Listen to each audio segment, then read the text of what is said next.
In order to be successful, you need to know that people have a small number of slots in their brain for who they remember. So you've got to get into people's head. And in order to do that, you need to know two things. The first one is 7-11-4, which we'll talk about. And the second thing is that your brain is extremely good at deleting messages. But there's 5 things that will not be deleted by the brain. And the last 2 are the ones that are most useful. So the first one is I wish I knew this stuff at the start of my career.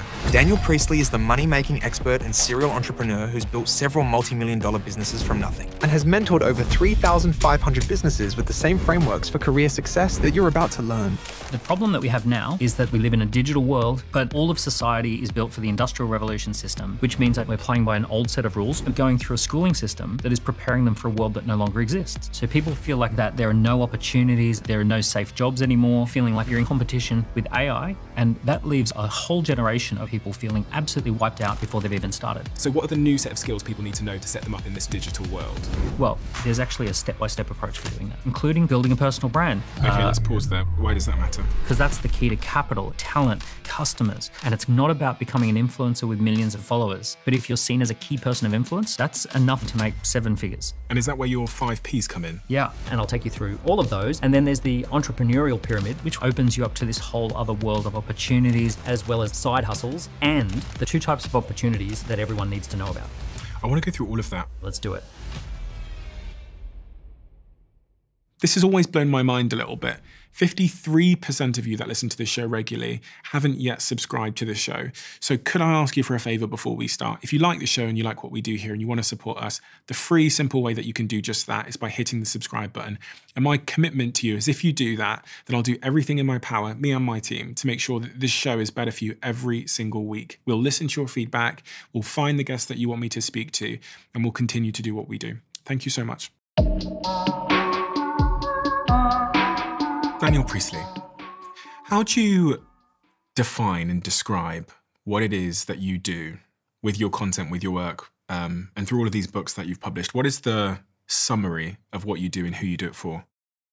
So I have a massive passion for entrepreneurship. About 20 years ago, I started seeing a massive trend about entrepreneurs who could stand out, scale up, and make a positive impact in the world through business. I have built multiple businesses over the last 20 years, and I'm just fascinated by the predictable stages that people go through in order to build successful businesses. As I've been growing my businesses, I've been writing about it in my books, mostly to document what I'm learning myself. And I also built a community of entrepreneurs who wanted to essentially make the most of the times that we're in. So what's happening at the moment is we're going through massive amounts of change. It's very similar to the agricultural age when it was replaced by the industrial age, and there were new economic rules that didn't apply to the agricultural age, but did apply to the industrial age. So the agricultural age was the feudal system and the industrial age was the capitalist system. What's happening is the industrial age is fast being replaced by the digital age. And as we go through this massive change, we're seeing new rules and new economic rules that apply. So I'll give you an example. In the industrial age, people had to become successful, people had to gain skills and then get a job and find an employer who would employ them for those skills. As we go into the digital age, what works is to build a personal brand based on your unique intellectual property, and then to position that brand next to a scalable, digital, elegant business model. And those who are doing that, and those who have figured that out, are doing incredibly well and succeeding at speed. And there's actually a step-by-step approach for doing that. I want to go through all of that. I was running in Cape Town. Look at me plugging my running brand that's lasted for 5 days. I was running in Cape Town and a young couple came up to me at the end of my run when I'd stopped running it underneath this tree. And they came up to me, it was about the 2nd or 3rd of January. They said, Steve, we love your content. We've been listening to Diary of a CEO a while. And they looked at each other and you could see that they were really stressed. And they said, we're just trying to figure out how to start a business and what we should be doing. And I could see in their face that they'd been mulling it for a long, long time. There was this they're very, very young. I'd say they were 21 years old. And they were saying what do we do? And actually at that time I said, you need to listen to an episode I did with Daniel Priestley. But I also knew you were coming on. So I said, and I'm recording with him shortly. So make sure you listen to that. So through the lens of that 21-year-old, you've detailed that their world has now changed. They're living in this digital world. Where would you advise those two to start if they want to capitalize on the opportunity that's presented itself? Okay, so I'll slow down for a minute. What's happening at the moment is people in that situation, they're feeling incredibly invisible, that they don't matter. They feel stuck. that there are no opportunities. You can't buy a house, you can't get a career, there are no safe jobs anymore, AI is disrupting everything, and they feel detached from meaning and purpose. And that leaves a whole generation of young people feeling absolutely wiped out before they've even started. It doesn't actually exclusively apply just to people in their 20s. I know people in their 40s, 50s, 60s. I know entrepreneurs who have traditional businesses who feel that way. So it's worth acknowledging that it's a widespread phenomenon everywhere in the world, people feeling invisible, feeling the pain of like not being able to connect with the right people, and feeling stuck and feeling detached from meaning. So what we need to do is address that because what's happening is you're playing by an old set of rules. And that's normal because the school system told you an old set of rules because it was based in the industrial age, and we have to start by learning the new set of rules. So if I was advising 21-year-olds in particular, the first thing that you want to do is called an entrepreneur apprenticeship. An entrepreneur apprenticeship is where you go and work in a small team of less than 12 people, where you have direct contact with an entrepreneur. And in particular, you're looking for an entrepreneur who has somewhat of a personal brand. So they have, let's say, 5,000 to 50,000 followers on social media, and they've got an elegant business model that inspires you. It doesn't necessarily have to be exactly what you want to do in the future, but you need to learn the new rules. So you need to learn how is that person building their personal brand and how are they building their business so that it can scale? How do they communicate with people anywhere in the world? How do they sell to people anywhere in the world? So those are some of the key things that you have to do. You do not want to become an entrepreneur straight away. It's too big a shift. You need to be a number two. I was a number two. I had a mentor. I worked for an amazing guy for 2 years. We went from 0 to 6 million in a year and from 0 people to 60 people in 1 year. So I got the entrepreneur apprenticeship first, and that's where you want to start. And then once you do that, you can do side hustles and then begin the entrepreneurial journey on your own. But how do you know if it's for you? How do you know if you're cut out for it? So at the moment, what's happening is that the rules are changing so fast that it's not like anyone's cut out for it, right? So there is no sure feeling where you go, oh, I'm really cut out for this because it's giving me clear signals. During times of disruption, the signals get jammed. So what's happening is people are going through a schooling system that is preparing them for a world that no longer exists. So we go through 12 years of school, and it's saying, oh, here's how you get ready for an employer. Well, there are no employers. And here's how you get ready for a career. There's no such thing as careers anymore. And here's how you get ready for a job. Oh, by the way, that job can easily be done by AI already. So all of this is happening. And that means that people are feeling this void. And they're saying, well, I don't feel ready for anything. That's because you had 12 years of training for a world that doesn't exist anymore. So what we have to do is say, all right, let's look at the world that is emerging, and let's position ourselves for that world and reskill ourselves and reposition ourselves for that world. When you were talking about that entrepreneurial apprenticeship, it sounded like a new form of education, a new form of university. Are there any other ways, if we're talking about that preparation phase where you're getting ready, are there any other ways you would advise someone to rapidly excel their knowledge and skills in preparation to become an entrepreneur? Is it books? Do I sit on ChatGPT? What worked for you? Books are great. Yeah. YouTube channels are great. I didn't have any of that. Believe it or not, even books were hard to come by when I was a teenager. You had to kind of order business books in, or you had to go to a big bookstore that had a business book section. We didn't have Amazon, and we certainly, anything like a podcast, you actually paid for cassette tapes and CDs, and they were $1,000. They were really expensive just to listen to some business content. Believe it or not, that was a thing. And all of it's for free now online. However, you can't learn to ride a bike through books and videos. You have to get on the bike.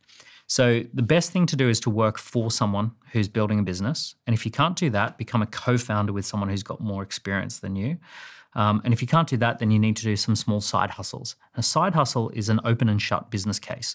So within 90 days, you're going to start something and finish something all within 90 days. You're not going to get yourself into a long-term thing.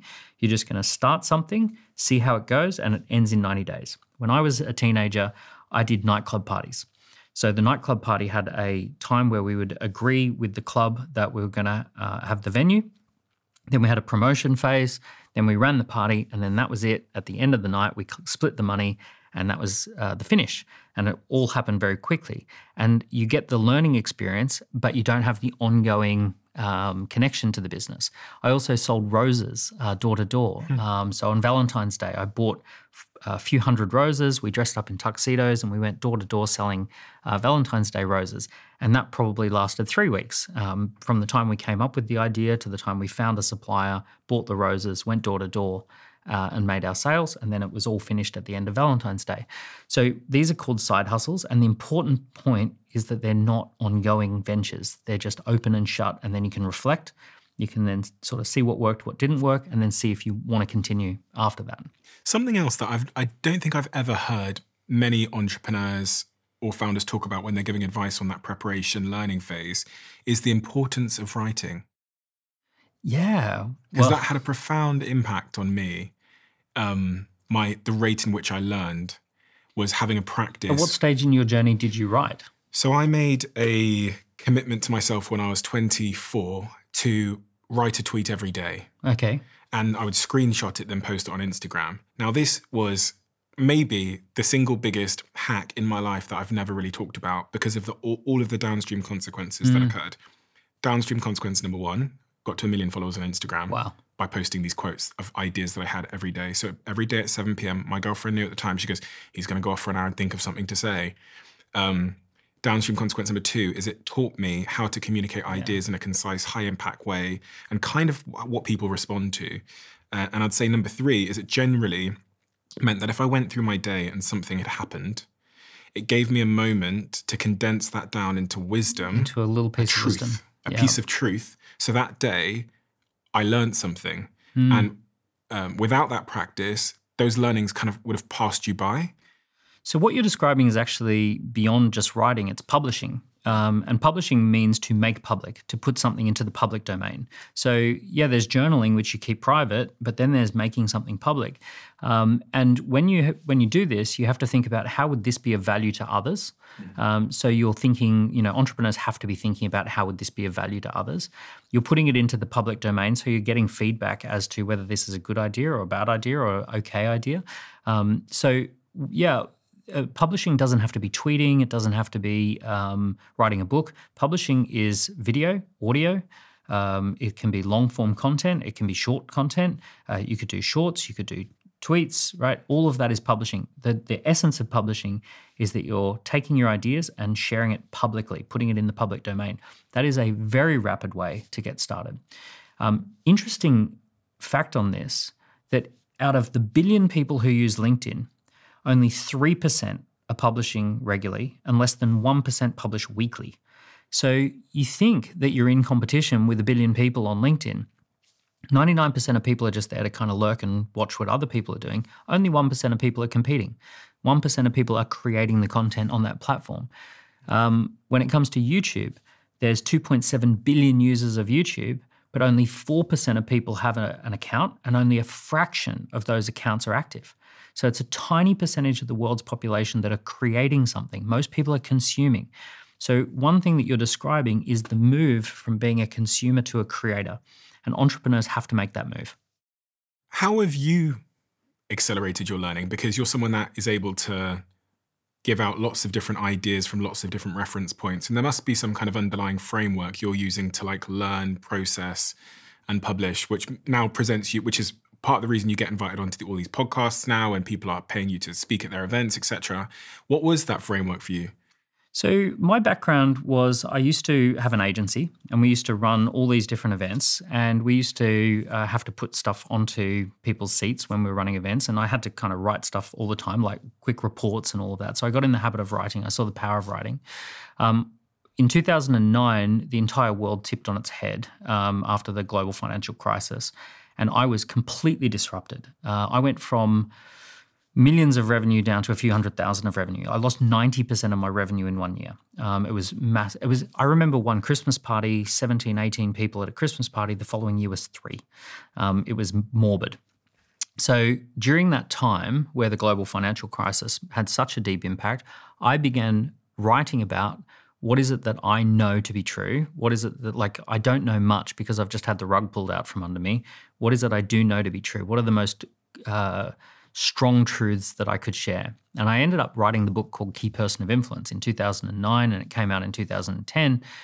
And what I felt very confident about was this idea that the future was going to see a shift from business and institutional brands to personal brands, that we would see the decline of big faceless companies and the rise of individuals whose personal brands were bigger than the institutions. And it was a pretty radical idea at the time, but I felt pretty confident about it. And the more I wrote about it, the more I felt this was where the world was heading. If we look today, we can see Professor Brian Cox has more followers than CERN. We can see Richard Branson has orders of magnitude more followers than Virgin. We can see Elon's got more followers than NASA. We can see, Trump is way more powerful than the Republican Party. So the essentially the personal brand has just gone whoosh ahead. But I started that process very murky, that I didn't quite know what it was. It was a feeling or a sense. And by the time I'd gone through the publishing process of writing, I was clear. And the macro factors that brought that about, what are those underlying shifts that happened that meant we went from the logo to the person? Let's zoom out 300 years. Yeah. So the agricultural age was essentially, the economic system was called feudalism, and there was lords and kings and queens, and then there was serfs and people who serfed the land. And then technology changed things. You can imagine what it must have been like when 300 people were on a farm and then they saw 3 people on a tractor, and then that tractor went zzz and went and did the job of hundreds of people with 3 people on it. And it's like, oh my goodness, what are we all going to do? How are we all going to live our lives anymore, right? And then they would have said, well, what are going to be the jobs? Like, everyone works in farming. And it's like, well, there's going to be this whole new system. There will be a completely new economic system called the industrial system, and it's going to replace everything. So back in the agricultural age, if you were a lord, right, and if you were rich, if you were successful, you had vast tracts of agricultural land. But as soon as the industrial age kicked in, you didn't even need land. You only needed a tiny amount of land to put a factory on. What mattered is that you had the ability to organize labor and machinery. And if you could organize a factory, that was way more economically productive than hundreds of acres. So the whole economic system got tipped on its head. And suddenly it didn't matter if you were a duke, it mattered if you were an industrialist, if you're a capitalist. So this whole new system took over. We had 200 years of innovation, and it went through multiple waves. But the important thing to know is that it's technology that changed things, right? It's always a technology shift, right? The fundamentals of the economy are dictated by the technology that we have available to us. So what happened around the 2000s to 2020 is we had these general purpose technologies that just got introduced as though they were nothing. Suddenly everyone can publish a video online. Suddenly everyone can write a blog. Suddenly everyone can tweet. Everyone can form a community on Facebook. There's this device that you put in your pocket that is better than a traditional camera studio that the BBC would have had. So the power was just rapidly swinging from institutions to individuals. I'm sitting there going, wait a second, an individual has got all the things that a multinational corporation has access to, but they don't have the bureaucracy, right? They don't have the weight on their shoulders. They don't make slow decisions. They can make fast decisions. So as I witnessed this technology being introduced, I said, the way this is going is it's going to take all the power of big businesses and institutions and just give that to individuals. That's exactly what happened. And if there was ever a year where that's been more in focus with this election cycle and what we've seen with Trump and going on Rogan and Kamala going on Alex Cooper in the media lens. That's what cost the election. So that's a big trend. US presidential elections have always predicted major trends. So Franklin Roosevelt in the 30s, he did the national radio campaign. JFK in the 60s did the televised campaign. Obama in 2008 did the social media campaign. Each of those campaigns changed the game. Trump in 2016 did a hyper-personalized digital data-driven campaign, famously with Cambridge Analytica, and that actually gave birth to data analytics and hyper-personalization. And then something big happened in 2024.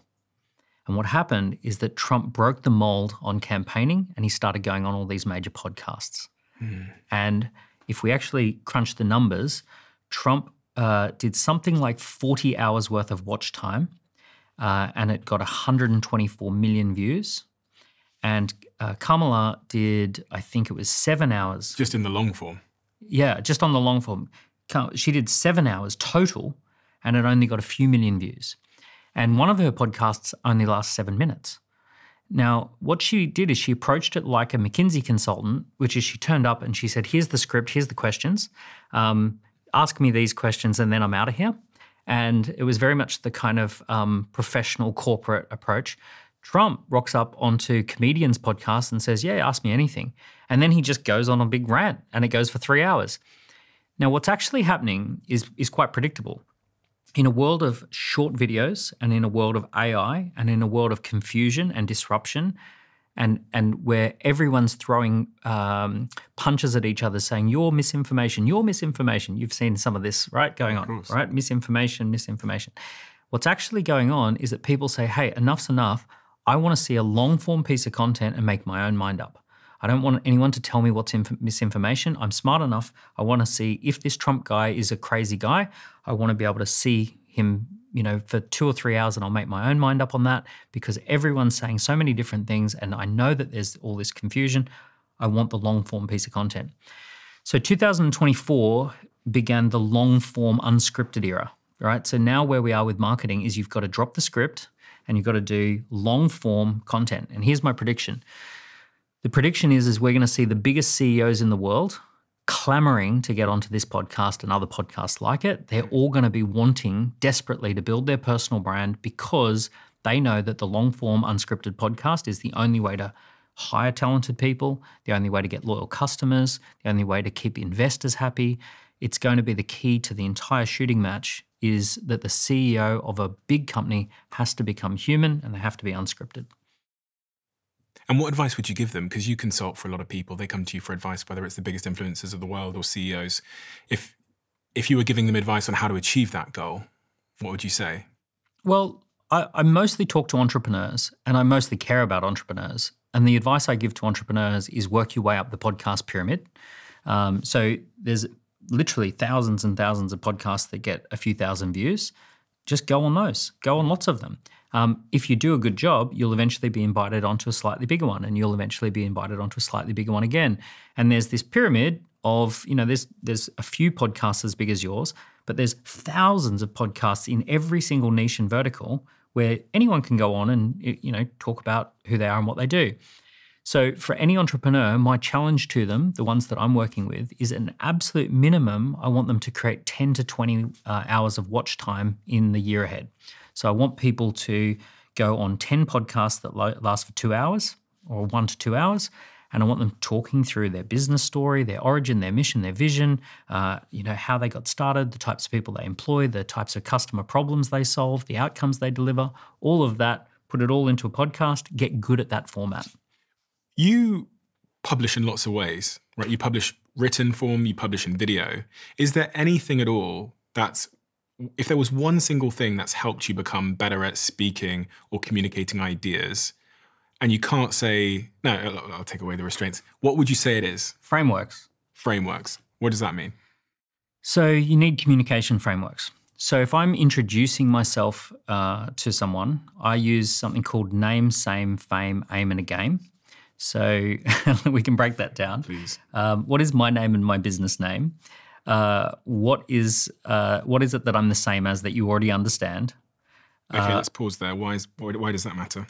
When people are storing information, they need to open a folder and they want to open a folder that's very easy to label. So they don't want to open a folder that says like I'm an energetic healer that works with transmutational objects that transcend time, space, and blah, blah, blah. They want to go, oh, you're a life coach. Okay, great, I understand that. Or you're a vet. Okay, cool. You're a consultant. You're a software company. Got it. So it's like just the most basic thing that I can then hang everything on that because I already understand it. So name, same. Fame. So fame is like what makes you interesting, what makes you fascinating, what big brands have you worked with, what interesting projects have you landed. So anything that would make you stand out, any big numbers, any awards, any big names, any of that would be your fame. So name, same, fame. Aim, what are you working on in the next 90 days? And then game, what is your bigger vision? What do you want to achieve in the next 3 to 6 years? I think a lot of people aren't even clear on that. A lot of people aren't, and that's why the framework's powerful, because it forces you to get clear on it. If you then get clear on it, you can introduce yourself with power and authority. You can do the beginning of a podcast. You can be on a stage, just introducing yourself at a networking function. Believe it or not, you can cram all of that into 30 seconds. And so going back to this point of preparation, right? So one of the big things that is going to give me a significant competitive advantage if I'm building a business is personal branding. What else do you think someone like me at the start of my career needs to understand about the game of personal branding? Are there any particular platforms I should be aiming at, a particular upload cadence, a particular type of content? Here's what you need to know. You need to know that humans have a limited ability to remember names and faces. They only have a small number of slots in their brain for who they remember. And the number is about 1,500 in total. And it's about 150 that you can kind of remember well. And these are called Dunbar's numbers. And Dunbar's numbers basically said you've got a few slots for your family and then some more slots for friends. Then you've got your acquaintances, right out to 1,500 people that you can easily put a name and a face to. In order for you to be successful, you've got to get into people's head. They have to kind of know who you are. In order to do that, they have to spend time with you. They have to have repetition with you, and they have to see you in multiple contexts. So the research says 7, 11, 4. 7 hours, 11 interactions on 4 platforms. In order for you to remember me. Okay, right? Total. Okay. So for example, you and I, we've now connected a few times. So we have probably clocked up maybe 7 hours together. Now what that means is that if I bumped into you at a conference, even if I was on one side of the room and you on the other side of the room, you'd say, oh, there's Daniel. Your brain would immediately go, oh, there's Daniel. I'll walk over, I'll say hello, because we've spent enough time together. Now, there's this phenomenon called parasocial relationships. Parasocial relationships are basically one-sided relationships. It's how we feel towards famous people. So we think that we know George Clooney. We think that we know Angelina Jolie. We don't. It's a parasocial relationship. That person, we've spent time with them through their movies, through their media appearances, and therefore, because they've clocked up 7, 11, 4 with us, we then feel that we know them. Is this making sense? Makes perfect sense. Yeah. So what we have to do is build parasocial relationships at scale. So what we have to do is put out enough stuff where anyone can spend 7 hours, 11 interactions on 4 platforms. So when I work with entrepreneurs, here's one of the questions I always ask. I say, if I was to block out tomorrow and I'm going to take all day to watch, read, or listen to everything that you've got available online, and I'm looking for things that are on message that tell me about who you are, who you serve, what it is that you do, can I spend all day going through your online environment and just fill the entire day? And most people say no. And then occasionally some people say yes, and they say, yeah, actually you can. I've been on a few podcasts. I've got an audiobook that I released. I've got some videos on YouTube. I've got some posts on LinkedIn. You could go through all of that. Those are the ones that are scaling really fast because they've put in the work to be scalable. They can build a parasocial relationship like that. And if we drill down into the art of building a parasocial relationship, because it's funny, at the start of the conversation, you said that these are the new rules in business and the world because of these macro changes. But at some point, the new rules become the old rules again when everyone listens to this podcast. And you kind of see it at the moment on LinkedIn. LinkedIn is a long stream of professional personal brand builders, whereas 5 years ago, it wasn't the case. But the numbers are still only 1% of people are doing it. 99% of people aren't posting weekly. So we're still early. We're still way early. But is there a framework for creating some kind of differentiation amongst a noisy crowd? Yes. So the differentiation. So a lot of people ask me about differentiation. So let's talk about what makes you different. And to talk about this, let's go through a scenario. And the scenario is that you're walking down the street and you're walking down Oxford Street and it's thousands of people, really busy street. And as you're walking down, your brain has this limbic system that just deletes people. So you just kind of see people as blobs, not to hit, and you just kind of walk. And if I stop you at the end of the street and I say, how many people do you remember seeing? You'll go, none. I don't remember seeing anyone in particular. If I said, describe some of the people, what they were wearing, I can't remember anything. So your brain is extremely good at deleting messages. And this is what's happening in our marketplaces. People just delete everything. Here's what doesn't get deleted. So there's 5 things that will not be deleted by the brain. The first one is scary. So if something is scary, we pay attention to it. This is why the news has been so successful for many, many years, because they say if it bleeds, it leads. If it's scary, if it's horrible, people will watch it. Let's find the worst possible things that happen today. Let's blow them up and put them in everyone's house so that they spend time watching the news. So be a scary person. So be scary, right? The next one is be strange. So if you saw someone walking down the street dressed as a giant hot dog, you'd say, oh, I remember the guy who was dressed as a giant hot dog because it's so strange. Peacocking. Yep, well, peacocking, yeah. You could try, yeah, exactly. You could wear that big kind of hat that you've got in the cupboard that you don't talk about. And then the next one's sexy. So we've got strange, we've got scary, we've got sexy. Now, these are 3 things that most businesses don't want to be. So most businesses can't stand out. And sexy, even if they wanted to be that, most people can't pull that one off anyway. So only a few lucky people get to do that one. But actually, the last 2 are the ones that are most useful. And that is providing free value, so free things. Anyone who gives free value away is immediately stand out. Okay, and we've got to make sure that it is value. It's got to be value. Because everyone thinks what they're doing is value. Totally. It's got to be something that people would have otherwise paid for. And it has to be beautifully packaged. So if I hand you a piece of jewelry in a plastic bag, you're going to think, oh, it's fake, or it's stolen, or it's not real, or something like that. It's cheap, right? If I hand it to you in a beautiful box and it's beautifully wrapped, you're going to say, oh, that's a very thoughtful gift. So it's the way that it's packaged, and it's also that it's actually something that people would otherwise pay for. So providing free value, and also being familiar, which is clocking up the 7-Eleven 4. So free and familiar are the 2 things that anyone can apply. So let's look at you, for example. You spend tens of thousands of pounds producing episodes of this show, and you just make it freely available on YouTube. I wish that's how much I spent. Well, each show, right? Yeah. So you're putting all this energy and effort in, and you're putting high production value. You're going to the expense of getting all these great guests. All of this stuff's going on, and then you're making it free for so many people. You're including people in conversations that they normally wouldn't have access to. So you have clocked up enormous amounts of standout value for people because you've been consistent. So 7-Eleven 4, people have spent 7 hours, 11 interactions, 4 locations with you. And also you've done free value. So you've given a lot for free. So essentially those are the 2. And you're also strange. So, Thank you. So with those 3 things, you've been able to succeed massively. We do have scary conversations as well, I have to be honest. We did the nuclear bomb conversation. And happy, sexy millionaire. So you've got that as well. Yeah, sexy as well. Thank you so much for that, Daniel. You've got all 5 going on. But when you were saying this, I was actually thinking of this as a marketing framework for brands as well. I was thinking of that kid that I met in the promenade in Cape Town with the couple. And I was thinking if they were starting out with an idea today in a very saturated environment like Oxford Street in London, pulling in on some of these actually gives you such an unfair advantage to get going. And I know this myself because when I was 18, one of the things that I realized in hindsight was working for me was I looked a bit strange. I had this big, which some people will find photos of, this big hat that I used to wear, and I would wear it everywhere. I wore it because my hair was shit. Interesting. But it became this distinctive thing that at conferences, at events, on my LinkedIn, it became part of my brand. That's why I interjected with the word peacocking, because looking slightly different in some way does actually... It does work. Yeah, it cuts through the noise.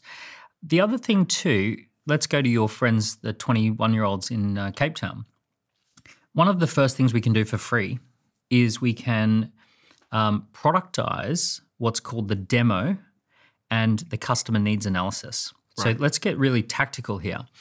When it comes to what most people do to launch a business, they make a real focus on the supply of what they do. So if let's say they want to do a drinks business, they're going to talk to bottling companies, and they're going to talk to, how much do I have to spend buying the fruit to put in the tea and do all that sort of stuff. They're thinking about the supply of what they do.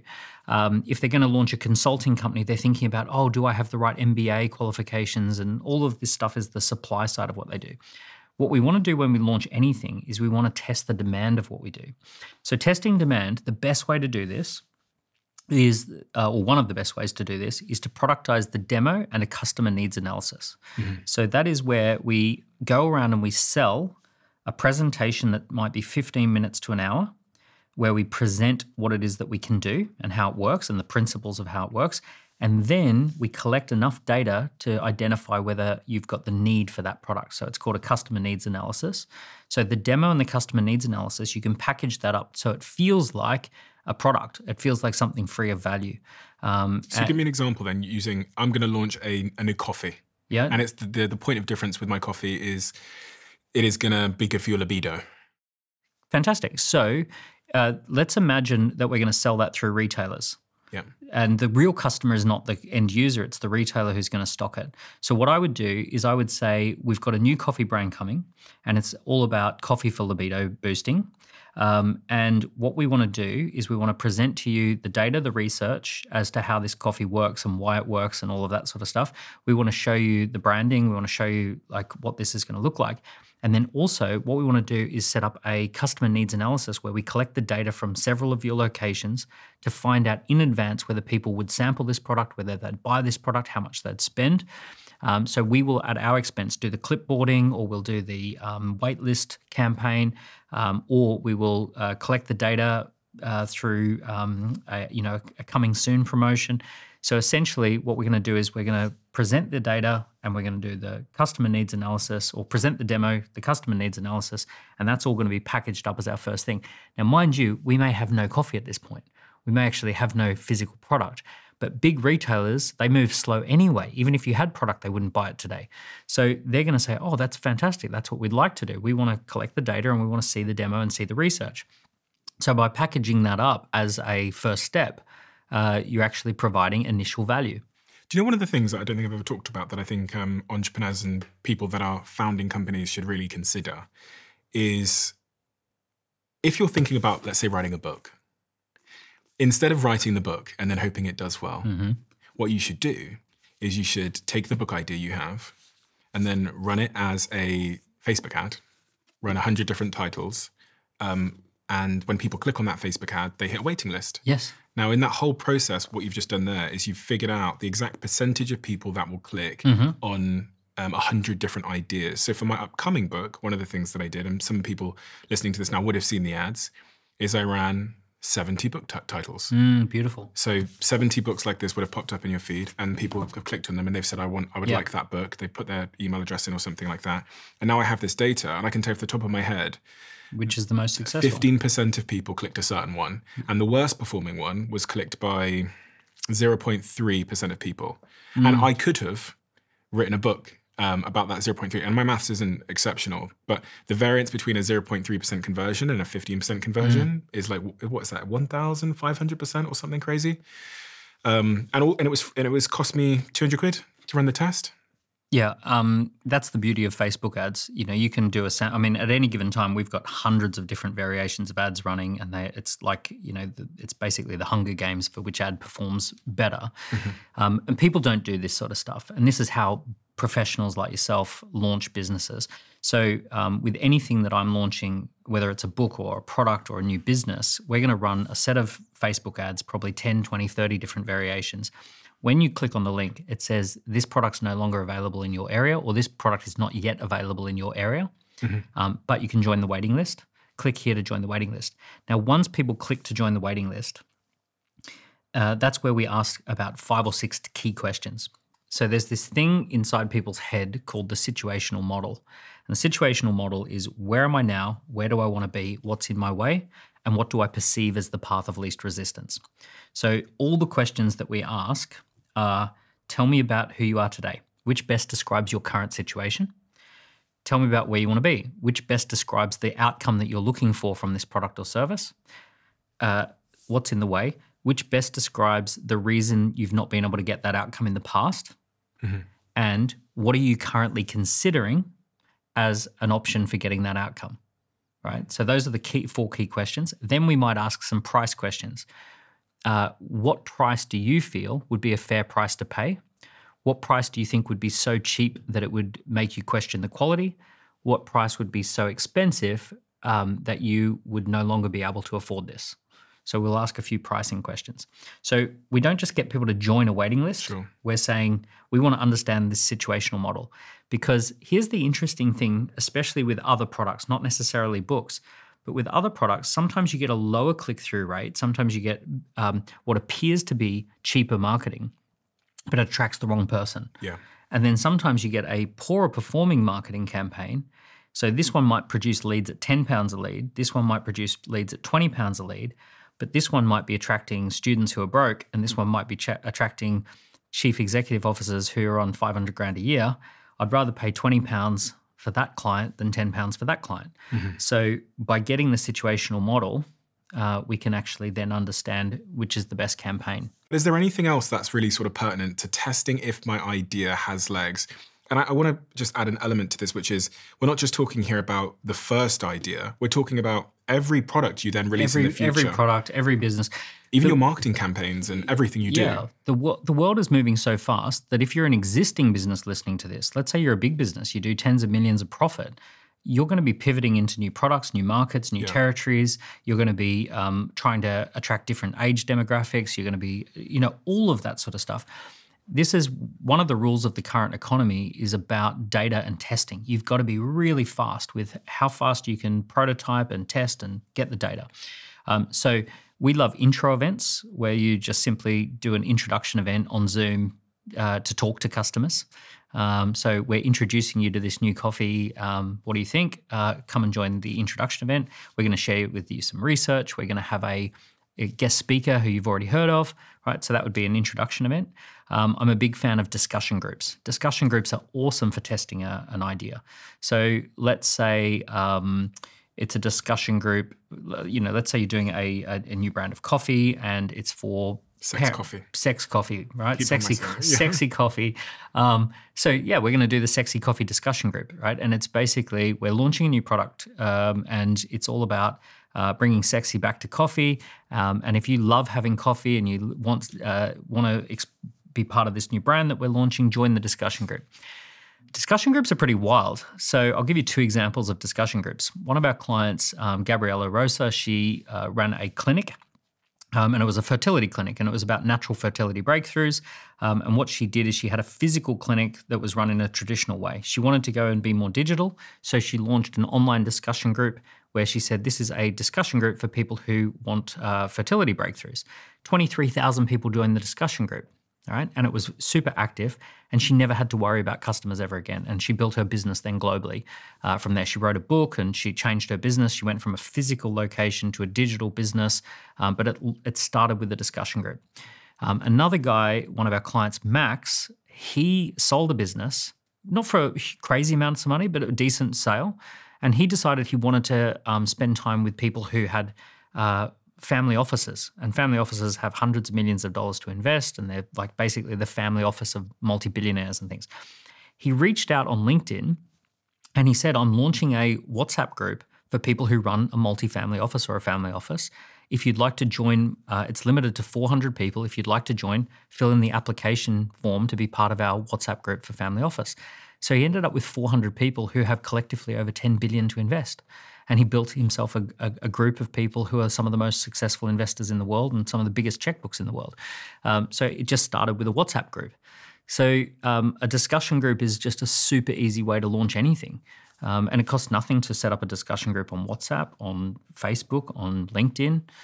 So those are some of the best ways. And then the final one that I love is called an assessment.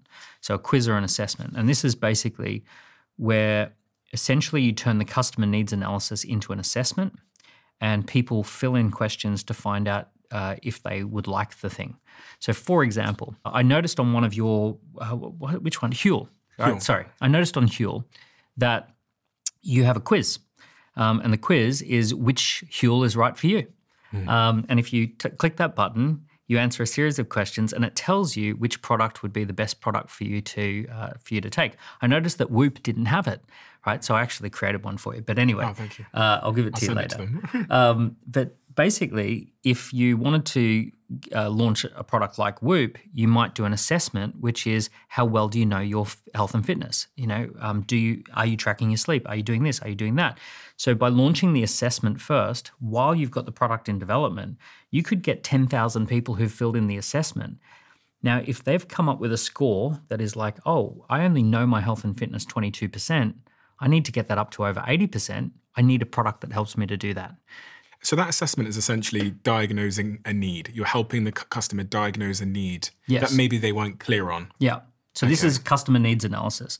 Smart businesses often sell the needs analysis before they sell the product, especially with anything that's especially anything that is complex. But it goes beyond that because most customers now feel a sense of clutter in their lives. We've gone from feeling 100 years ago, we felt that we had lots and lots of things that we wanted or needed and we had unmet needs. Most people feel the opposite today. We feel that we have too many books and we haven't read them. We have too much entertainment, we haven't watched it. We have too many clothes and they're cluttering up our wardrobes. Our houses are full of stuff. So people feel such clutter that they only want things that are hyper-personalized to the thing they actually need, because otherwise they feel, that it's going to be another thing that they're not using. So by selling a customer needs analysis, when people see that it's a perfect fit, then they want to buy. In my last book, The Diary of a CEO 33 Laws, I talk about the idea that friction can create value. And I give examples of where someone has added friction to the customer process and it's resulted in more people buying. And one of the studies I talk about is where they took two groups of people. They exposed one of them to a survey in order to enter a discussion group, right? So they had to go through this survey process to get in. And they let the second group straight into the discussion group.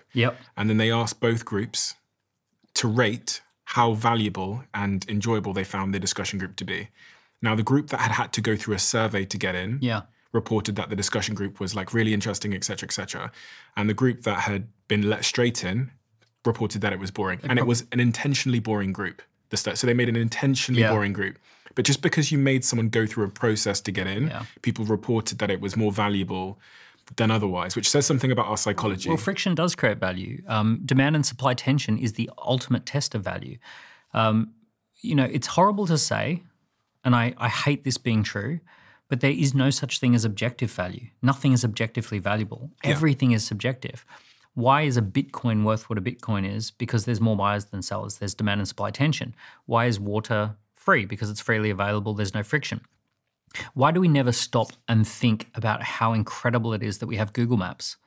And we go oh my goodness, someone spent $1 billion sending satellites up so that I can have maps on my phone for free.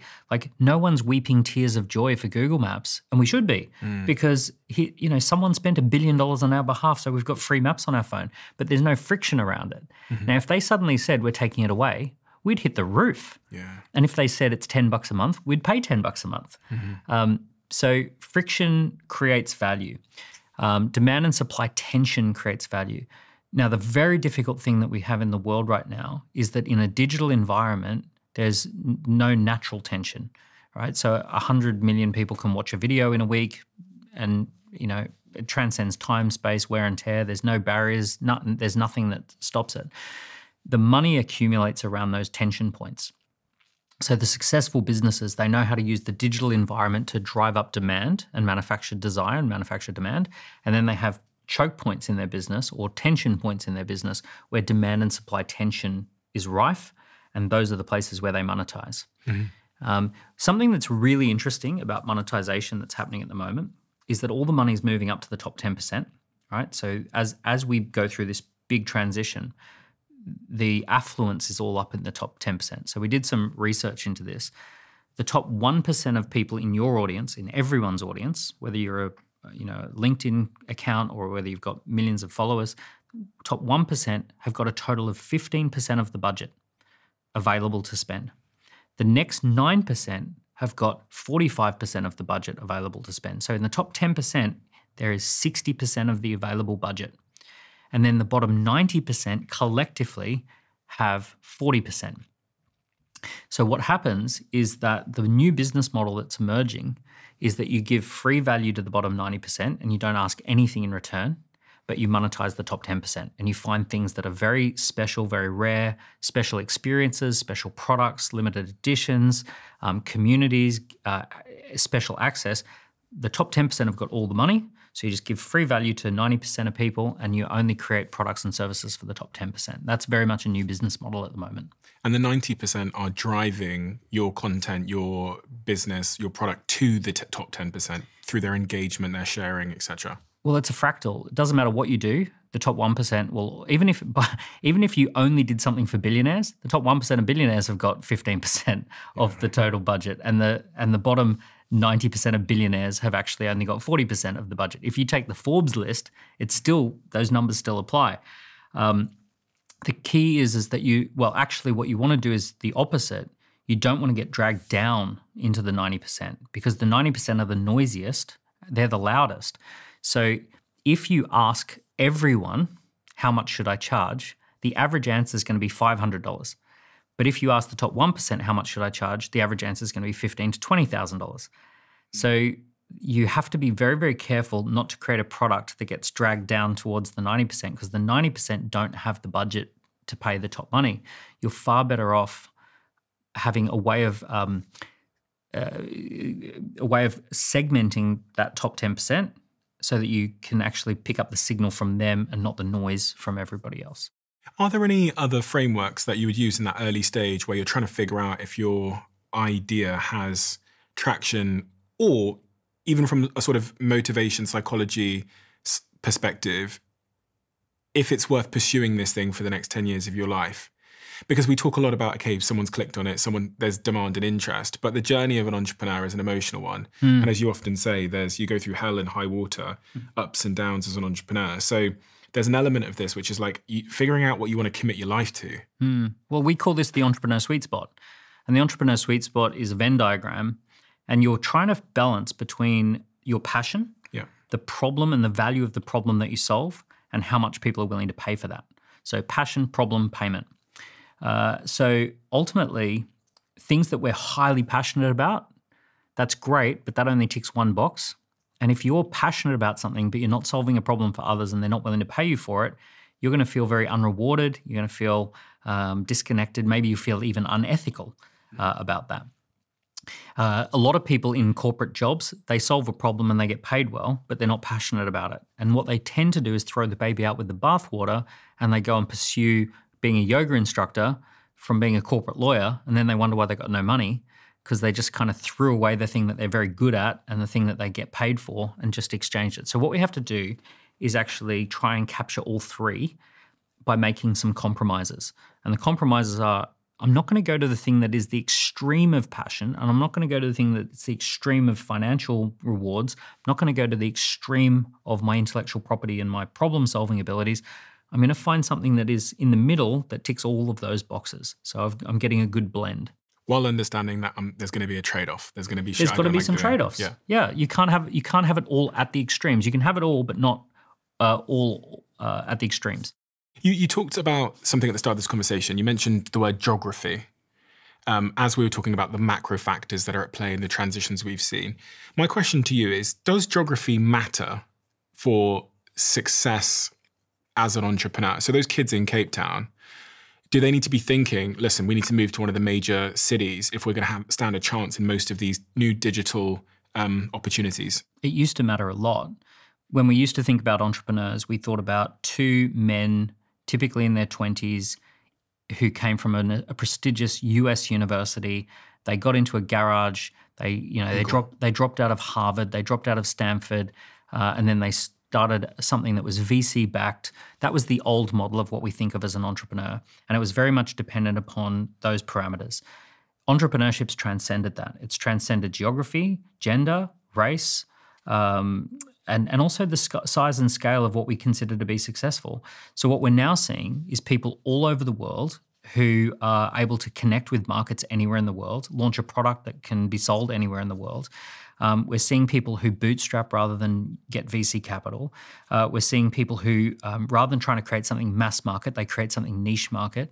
Rather than trying to scale to be a unicorn, they actually ask the question, at what size would I be fulfilled? So there are plenty of people who, one of the most fulfilling businesses that you'll ever have has between 6 and 12 people and does 3 or 4 million of revenue. And if you've got that, probably you're going to be the most fulfilled person in the world.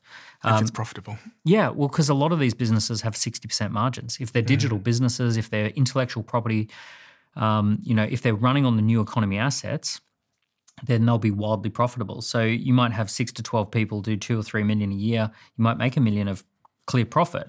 and then you're totally building a business on fun, freedom, and fulfillment, are you the next Google? Absolutely not. Do you have VCs breathing down your neck? No. Are you able to pick and choose the types of people and opportunities you want to work with? Yes. So incredibly fulfilling. So that's a new type of business. I would call that a lifestyle boutique. There's another type of business called a performance business. And this is a business that typically has 30 people, normally working with some sort of technology, and they build a business that can be sold for between 10 and 100 million. And that's my game. I like businesses that achieve 10 to 100 million of valuation with about 30 people on a team, and we can sell to either a public listed company, a private equity backed company. We can exit to any of those kind of companies, but we don't have to be the next Google, and we also don't have to split the exit with a VC. Why do you say that when you also just said that the most fun and fulfilling businesses are actually those small ones with a small group of people? In order to go to that next level, you have to be a business geek. So anyone can build a 6 to 12 person business, and at that point, all you have to geek out on is the topic of interest to the customer. So if your customer loves yoga, you're just talking about yoga all the time. Or if your customer loves photography, you're talking about photography.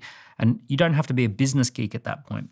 When you've got a team of about 30 to 100, you have to be totally into the product, the intellectual property of what you do, but you also have to geek out on technology, and you also have to geek out on business.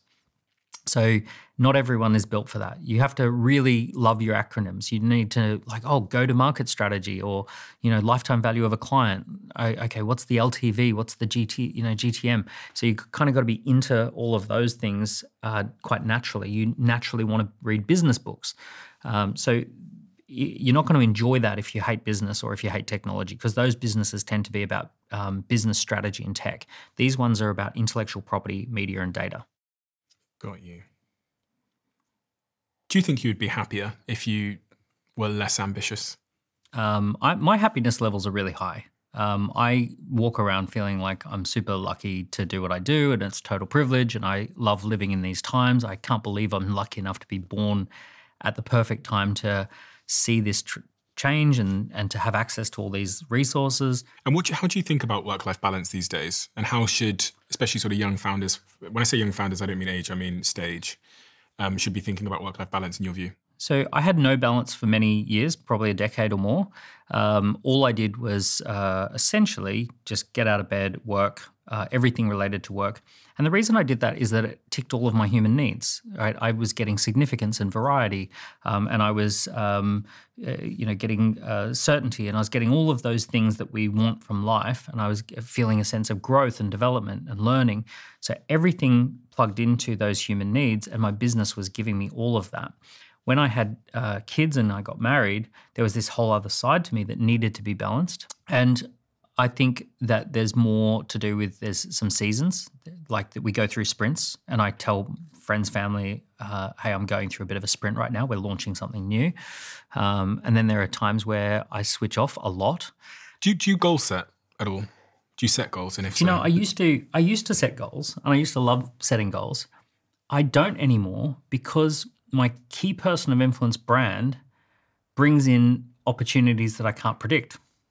So this Diary of a CEO thing was an example of that. I had all these goals for 2024, and then you message me while I'm skiing and say, would you like to come on the show? And I go, of course, that would be amazing. So I come on the show, and then that totally transformed my year. So as you build a brand, it's harder to goal set because you've got too many things. So goal setting is about direct power, direct influence, and having a brand is about indirect power or indirect influence. It's what you attract. So ultimately, at the early stages, goal setting is really important because it's how do I direct my energy? Once you get a little bit bigger, you have to slow down to speed up. You have to create space to see what's happening around you. One of the biggest mistakes I've ever made was filling my diary so full that I didn't see some of the biggest opportunities that were going on around me. And I think this has cost me tens of millions. And I really think at a certain level, strategically, you have to slow down to speed up. You have to create gaps where things can hit you, things can get onto your radar, or else you miss all the benefits of having a great brand. So I had a few questions here. One of them is about how you measure or quantify the value of an opportunity looking forward. when you have very little information about the opportunities?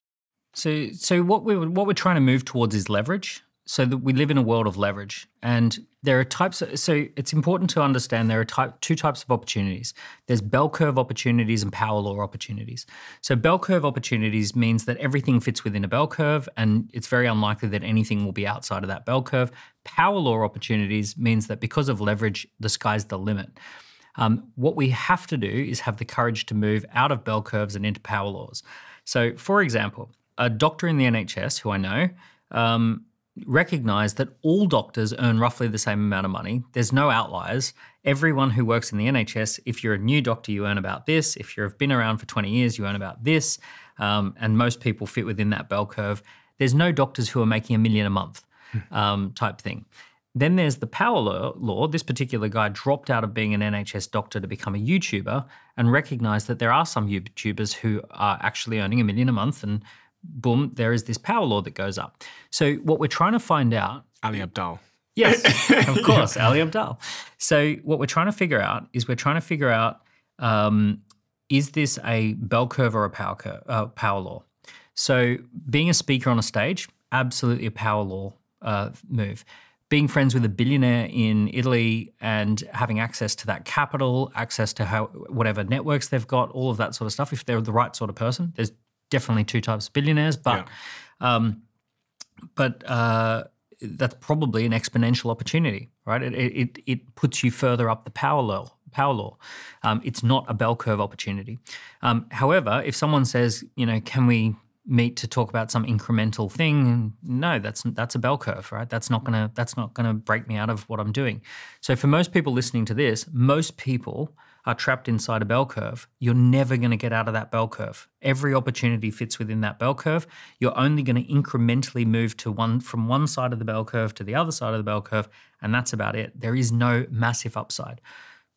If that's you, what you need to be doing is spending a little bit of time talking to people about exponential opportunities, right? And exponential opportunities always involve leverage. That's what creates the exponential shift. Leverage could be fame. Leverage could be capital. Leverage could be large databases. Leverage could be huge distribution networks that already exist. Leverage could be a partnership with someone who's way further along than you are. Leverage could be being in business versus being in a job. So all of those things are things that move you onto the power law. And it's almost the sky's the limit at the moment, because in 2010, 28% of the world had fast internet. And in 2025, 70% of the world has fast internet. So 70% of 8 billion people have got fast internet. So the number of people available to talk to has gone into the billions and billions and billions. The amount of capital is flooding into the internet. Everything is in that space. And ultimately, unfortunately, one of the things that's happening at the moment is that you're either in competition with everyone in the world, or everyone in the world is a potential customer. And if you feel that you're in competition with everyone in the world, which a lot of people do, it's terrifying. It feels horrible. It's absolutely scary to think that, for a lot of businesses and a lot of individuals with a career, it's like, wow, I'm in competition with AI. I'm in competition with an agency in India or a remote worker in the Philippines who's happy for $5 an hour. I'm in competition with someone who's phenomenally well-funded in LA. I'm in competition with this incredible tech team in Silicon Valley. YouTubers. Yeah. I'm competing on the opportunity. I'm competing for attention. Like, how am I going to survive? And then the flip side of that is that once you make this transition to this new rules, new way of doing things, then it flips. It's like, oh, everyone's a potential customer. So how do you think about defense? In many of your businesses that you run, you're in competition with lots of people. Where do you find areas to defend against that competition, the sort of proverbial blue oceans? So what I'm looking for when I set up my businesses to scale is we ask the question, how many people this year could we either take on and leave them feeling completely delighted? How many people this year would represent a phenomenally good year? Right. So in one of the businesses, the number is 600. We say, okay, 600 people if we have 600 people, 600 clients in this particular business for this year, that's a really good year. We're happy with that year. So we call that the official capacity of the business. We give it a name. Official capacity is 600. Then we ask the question, what percentage of our leads buy that product? And in that business, it's 1 in 66. So for every 66 leads we generate, we get one client who's the perfect client. So it's a very particular focused business. So then we know that we need to engage 49,000 people. And if those 49,000 people engage with us, then we will be able to select the 600 clients we work with, and that we will absolutely do everything we can to leave those 600 people feeling delighted that they want to recommend it and refer it and they love it. And for us, just simply knowing those numbers, that allows us to say, okay, we engage 49,000 people, we make our 600 sales, it's a super successful year, we can celebrate that.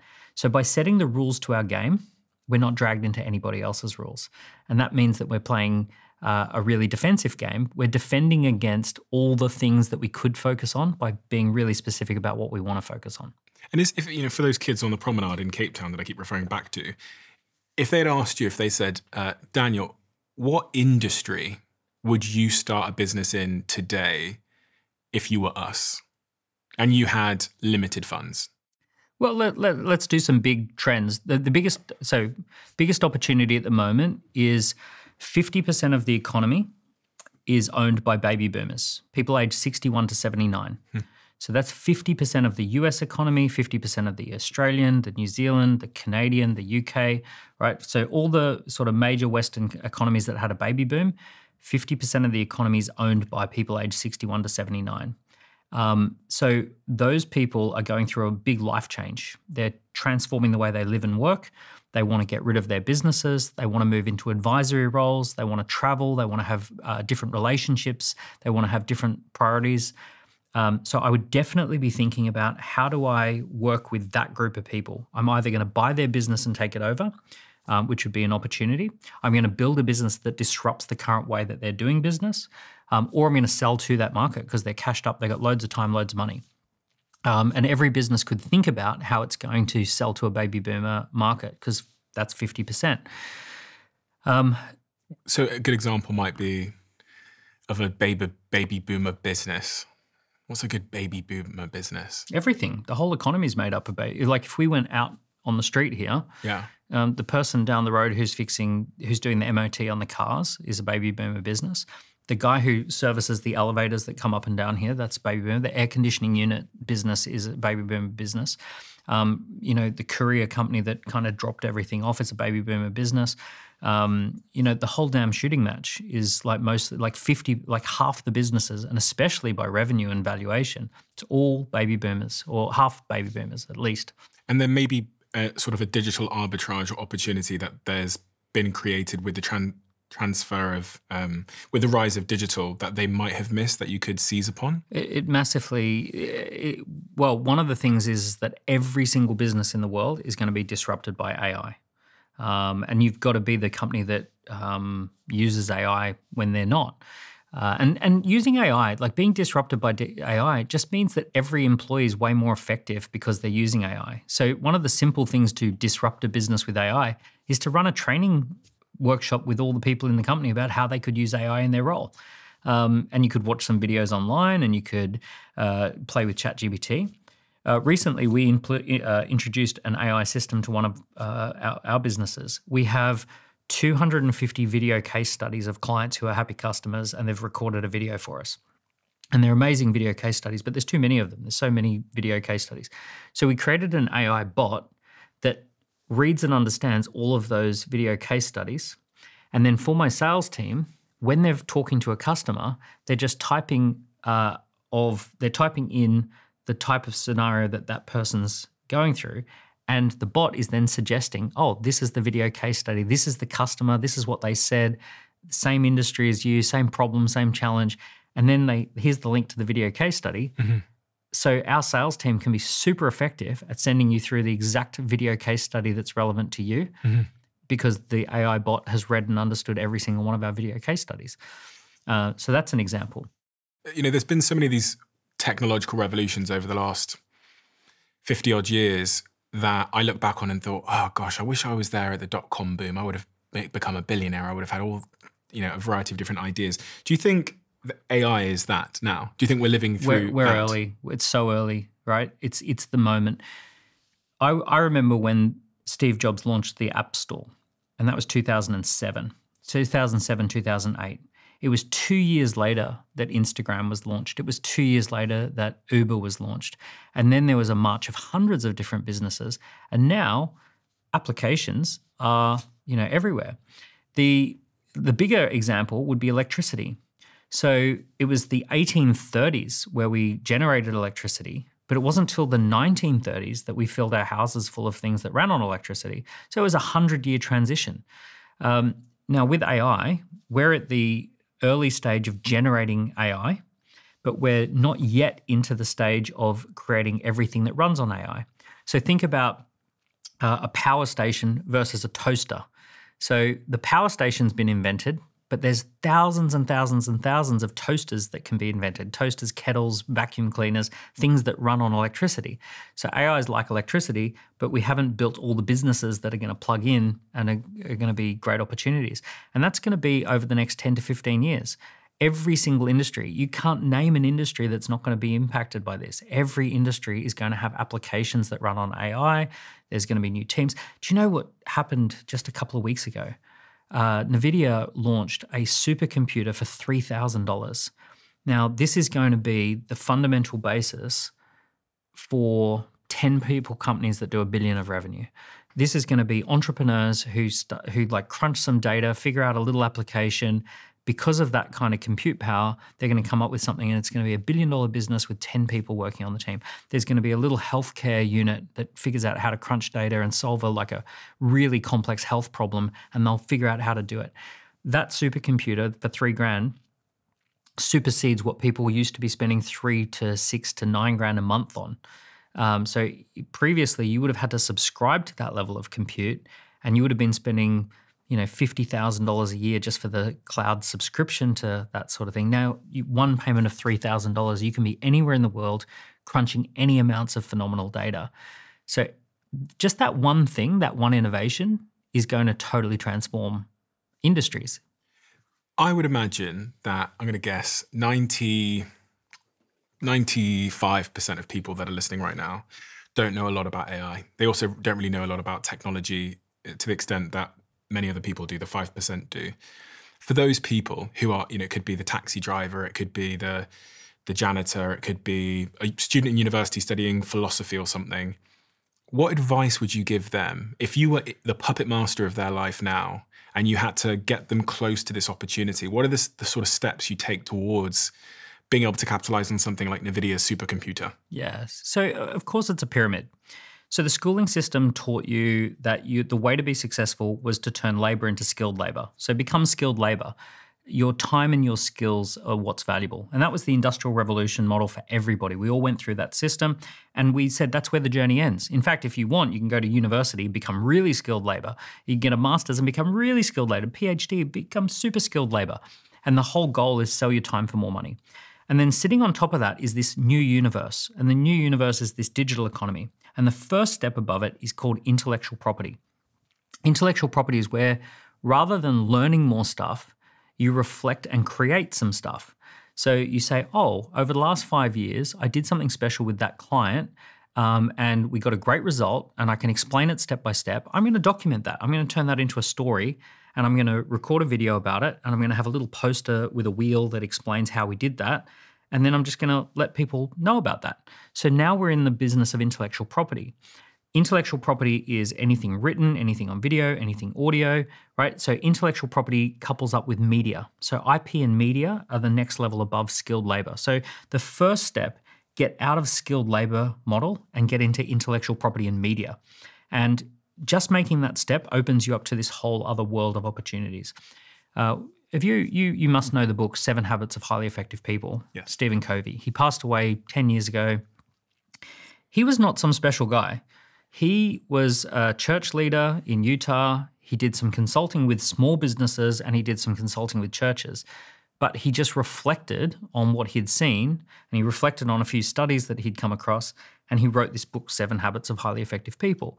So he went from skilled labor, consulting, to intellectual property and media, which was his written word plus his book publishing. So that's step one. And mind you, he sold 20 million copies and he built a $400 million consulting company, but it was based on IP, not his labor. So that's step one. Sitting above that is data and intellectual property, media and data and software. So once we have IP and media, now we want data and software.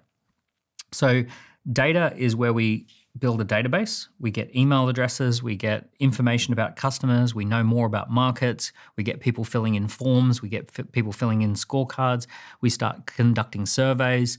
So we're capturing data that's unique to us. And then software is the ability to turn our intellectual property into an engine that just automatically delivers a result. And in that software bucket is the ability to create AI applications. So you're going to have to move your way up that pyramid.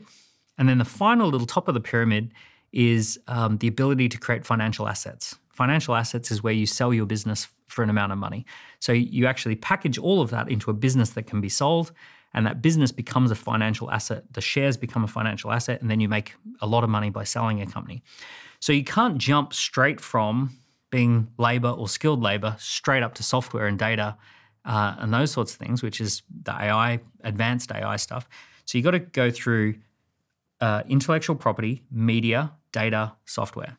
And what do you do with your money? So everyone has a different sort of finance strategy or an investment strategy. What's your investment strategy? I've said to you before that I really trust the advice that you can't outperform markets. Everything's already priced into markets.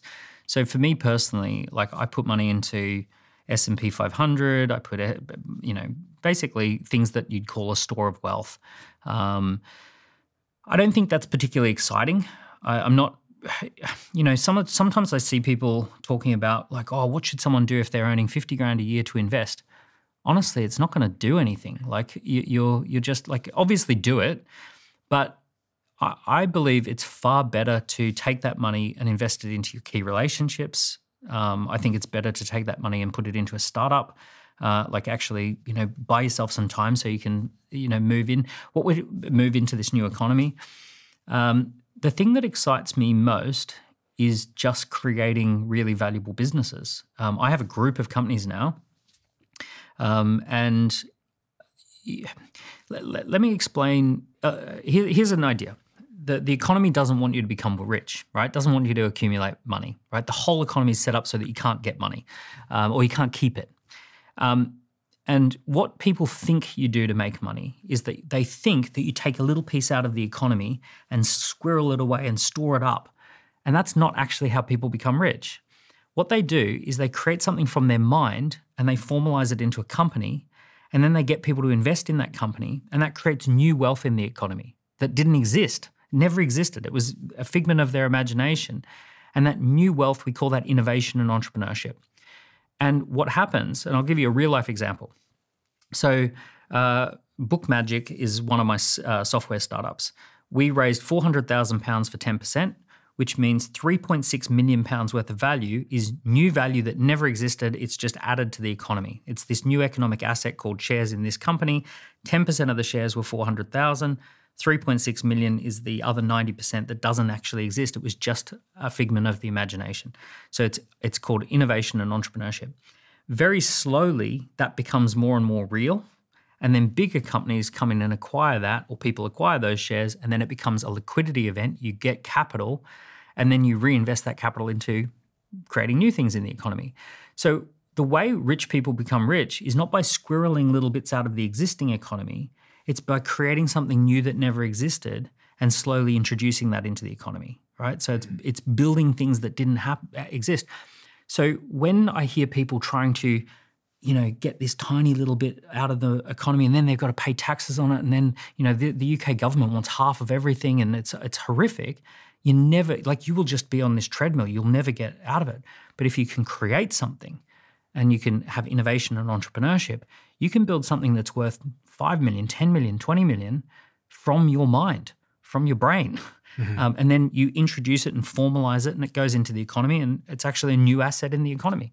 And what is the horror that we need to warn people about if they decide to do what you just said? Because everything in life has a cost. So starting a $20 million company comes with, I meet so many founders. I had one in the office yesterday, great founder from the UK, young lady. She's done exceptionally well. She built a company that I think is going to make 35 million. And she's going through a fucking horrific time. And it came out of her brain. Yeah, the biggest horror is that we were never trained for this, right? So all of society is built for the Industrial Revolution system, and it's not built for the digital revolution system. So, we were told, don't be disruptive, and yet the disruptors are making all the money. We were told, you can't ask someone to do your homework for you, yet the people who make all the money get someone else to do all their homework for them. We were told, don't be an attention seeker, but attention seekers make all the money. So there's all of this stuff that we were taught about becoming standardized component labor, and that mindset is always fighting you when you're running a business, because over here running a new business, it's exciting, it's exhilarating, it's creative, but it feels wrong. It feels like you're doing something like weird because you're outside of the system. There's no blueprint. There's no clear blueprint that anybody trained you for. Yeah, you certainly didn't do schooling. In fact, the schooling system taught you everything wrong. It's the opposite. They wanted you to become standardized component labor. And over here, you have to be unique intellectual property. Right? So and you're also dealing with platforms that are brand new. Yeah. And also just like a social environment that is brand new. And I say that because obviously post-pandemic, the rules of work changed. Completely. And the Zoom and technology. We went from geography to ideal customer personas and communities. So all of our entire economy, in fact, if you think about our governments are struggling because they define themselves by geography, but the digital world's not defined by geography. So when the government of the UK says, we're putting up the taxes, all the millionaires go, okay, we'll leave. Right? And then they're like, oh no, Norway did this as well, right? All these multi-billionaires just packed up and left. Oh, we're introducing a wealth tax. Okay, bye. You've commented a lot on this over the last couple of months. What is your position on this? Because there's lots going on geopolitically. The UK changed the tax system. US got Trump coming in, and I mean, he'll be in by the time this podcast is out probably. But well, my position is that we should collect the most amount of taxes that we can, but the way to do that is with low taxes, not high taxes. Because in a world where people can freely move around, you need to be an attractive place for people to come to. People say, oh, we don't like rich people. Well, actually, rich people pay a lot of taxes. 1% pay 30%. So if you wanted to double the tax base, get a few more of this 1% people to come here. The UK was thriving when we used to have a $10 million SEIS, a 10 million pound entrepreneurs relief. Made the UK one of the best places to do business. Sorry, just for people that have never experienced entrepreneurs relief, can you explain exactly who that impacts and when? Yeah, so essentially, entrepreneurs relief acknowledged that entrepreneurs are taking a huge gamble in what they do. They're pouring time, effort, and energy and resources into their business in an unpaid capacity. And that when they finally get a success, if they get a success, then one of the ways of acknowledging that risk and making that a good decision is that you only pay 10% tax on the first, it used to be 10 million of exit value. And now it's on the first 1 million of exit value. So essentially, if you're paying roughly the same as income tax on starting a company, then for a lot of people, they're just not going to start a company, right? They're not going to take the risk. They're not going to innovate. And then the investment also slows down. If people can earn more money by just sitting on their capital and sticking it into a property, they're not going to invest in startups. So you have to have, if you want an economy that's based on actual innovation and change and transformation and AI and software and data and the new economy, you have to incentivize investors to do that. It's also a globally competitive landscape. So as soon as you've got Dubai saying, hey, we don't even do income tax, right? And also when you go to Dubai, tax feels like such a scam because you go, wait a second, their police force, their hospitals work, everything's clean, they've got no potholes, their buildings are amazing. No crime. The transport's working, like the whole place is working like clockwork. You go, but how are they doing this without collecting 45% of the economy as tax? In the UK, 45% of the entire economy is government spending. Are people leaving the UK? 10,000 millionaires left last year. So when I think about all the really exceptional people that I hired over the last 10, 15 years, every single one of the truly exceptional ones that I go, oh, I'd bet a lot on that person, they all live in Dubai. They've all gone. Some of them have moved to America. Some of them are working in SF. Well, even America, which is high tax, but you start paying the highest rate of tax at 8 times the average wage. Here you pay the highest rate of tax at 3 times the average wage. Yeah. So they're not letting anyone get ahead. Now, the other day, Keir Starmer says, we want to be leaders in AI. Well, unfortunately, we have the most expensive electricity, so you can't run data centers here. And we also have the highest tax rates. So highly skilled, highly talented people do not want to be here. And I hate to say it, everyone's like, oh, you know, we need to tax the rich. Sorry, they can leave. They really can. And in this digital economy, with a personal brand, with data, with software, with media assets, those assets pick up on a phone. Like you literally leave with your phone and you're fine. I saw this narrative playing out over the last year, and I'm a skeptic. I'm also like politically apolitical. Yeah, same. I'm neither. right I don't have a team. I look at these narratives playing out and I try and figure out if it's a certain person has an agenda, they're trying to push a narrative because they're rich and they want the tax lower, or if another person on the other side has an agenda because they want to tax the rich more. And where I ended up landing, purely based on what I saw in my life with rich people around me and the decisions they started to make, is a lot of the most successful people that if I was Keir Starmer, I'd want to keep in this country, especially the ones that don't have the mortgage yet and the family, they are off. They're off, yeah. They are going. And then the stats came out, which I think recently said that about 10,000, we've had like an exodus of these people. And I know it's triggering for some people because they fucking hate rich people and they just think that rich people should just, but if you are truly, I think, in the middle, you do come to understand to some degree that the backbone of our economy is entrepreneurship, small businesses. With AI and technology becoming an even greater part of our economy, there's a certain type of entrepreneur that's likely to build and succeed in AI that we really need to keep. And we are competing geographically with San Francisco, Dubai, Abu Dhabi. We absolutely are. The other thing, people think that rich people are taking money out of the economy, and the opposite is happening. They're creating wealth that pumps into the economy, and they're creating it from figments of their imagination. They're building things that didn't exist that come into the economy as new wealth. If we were living, now, mind you, that's not all millionaires. Some millionaires are horrible landlords who make their money by bullying people. If you live in certain locations, the only millionaires you've met are probably slum landlords or something like that. That's not who we're talking about. We're not talking about people who are rent seekers or people who, kind of bully people around or any of that sort of stuff. We're talking about wealth creators, people who are coming up with new intellectual property and bringing it into the economy to create jobs and wealth and investments, and they make the world go round. One of the reasons we have wealth inequality is not what's being talked about. Wealth inequality is because of technology and technology adoption. So I want you to imagine that we've got 2 people who are racing each other in a marathon. One person is running and one person's on a bicycle. So they've got technology that they're leveraging. The person on the bicycle is going to be powering ahead effortlessly.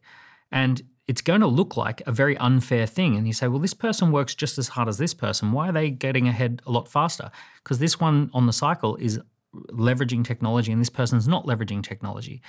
When we go through these great shifts, we actually get people who are stuck in the old system and people who are in the new system. Charles Dickens wrote about this in the early Industrial Revolution. There were all of these kids that were on the street, right? Oliver Twist. And there was this huge wealth inequality as some people were industrialists and some people were still in the feudal system and the agricultural age. Some people's income was linked to capitalism. Some people's income was linked to feudalism. So in the same way that was happening then, we're going to see a very similar Dickens. I mean, he had that famous book called The Tale of Two Cities. It was the best of times. It was the worst of times was the opening line.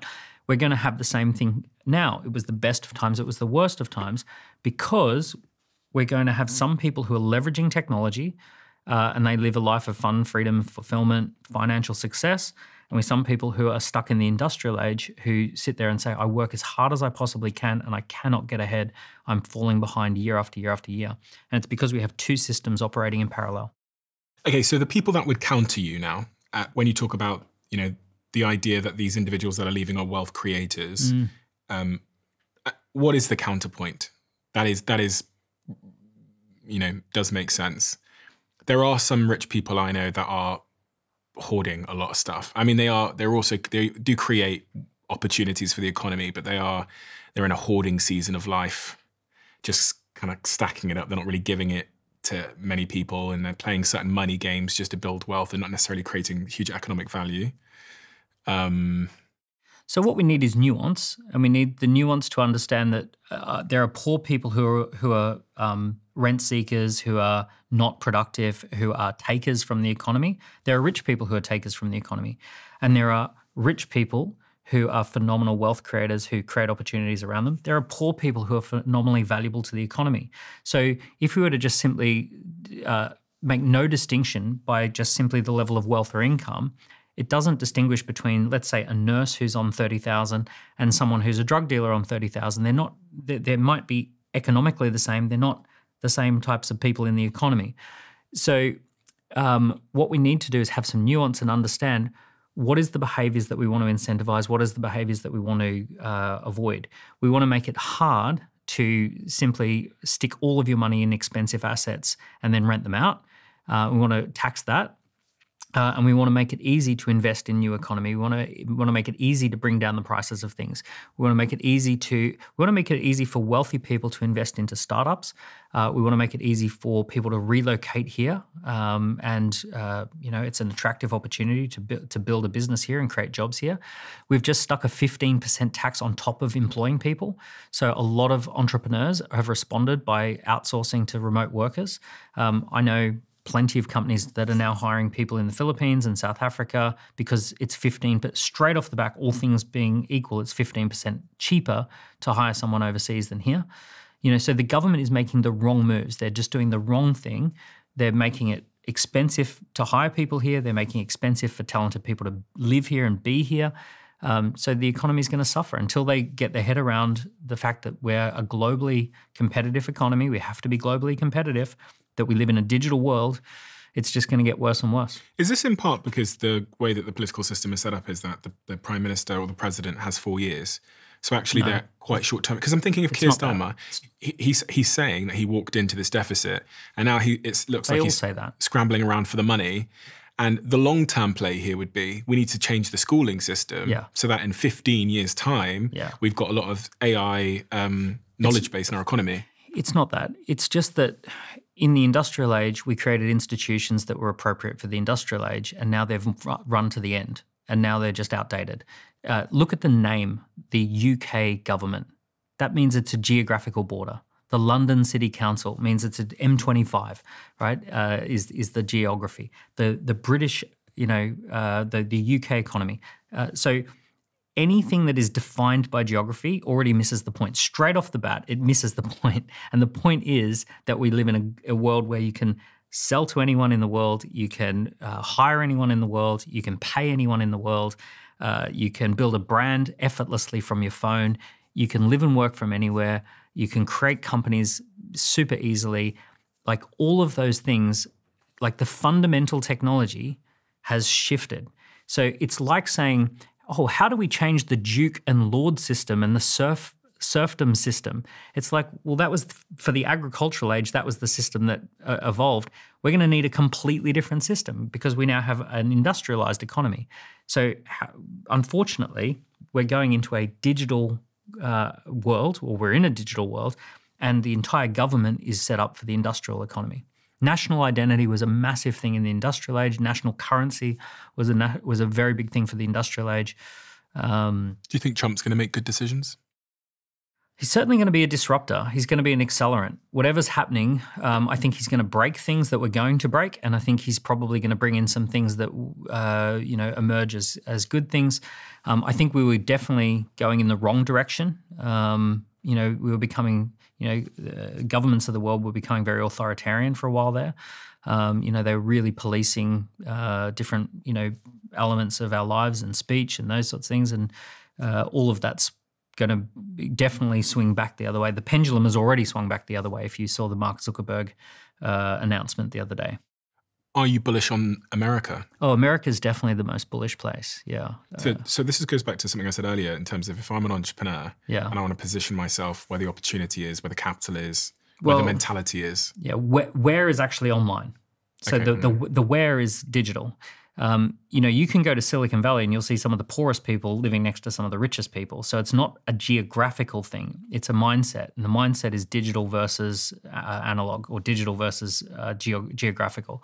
So, but the biggest economy, the winner take all, is the US, right? Because the US is in a very unique position. They're energy independent, they're food independent, they've got massive natural geographical borders, so they don't have to police their neighbors. They have one friendly neighbor at the north called Canada, and one neighbor they can work with called Mexico below. Contrast China, I think they've got 17 neighbors to manage. So the US has got clear runways, biggest economy in the world, most technology, most universities, all of that sort of stuff.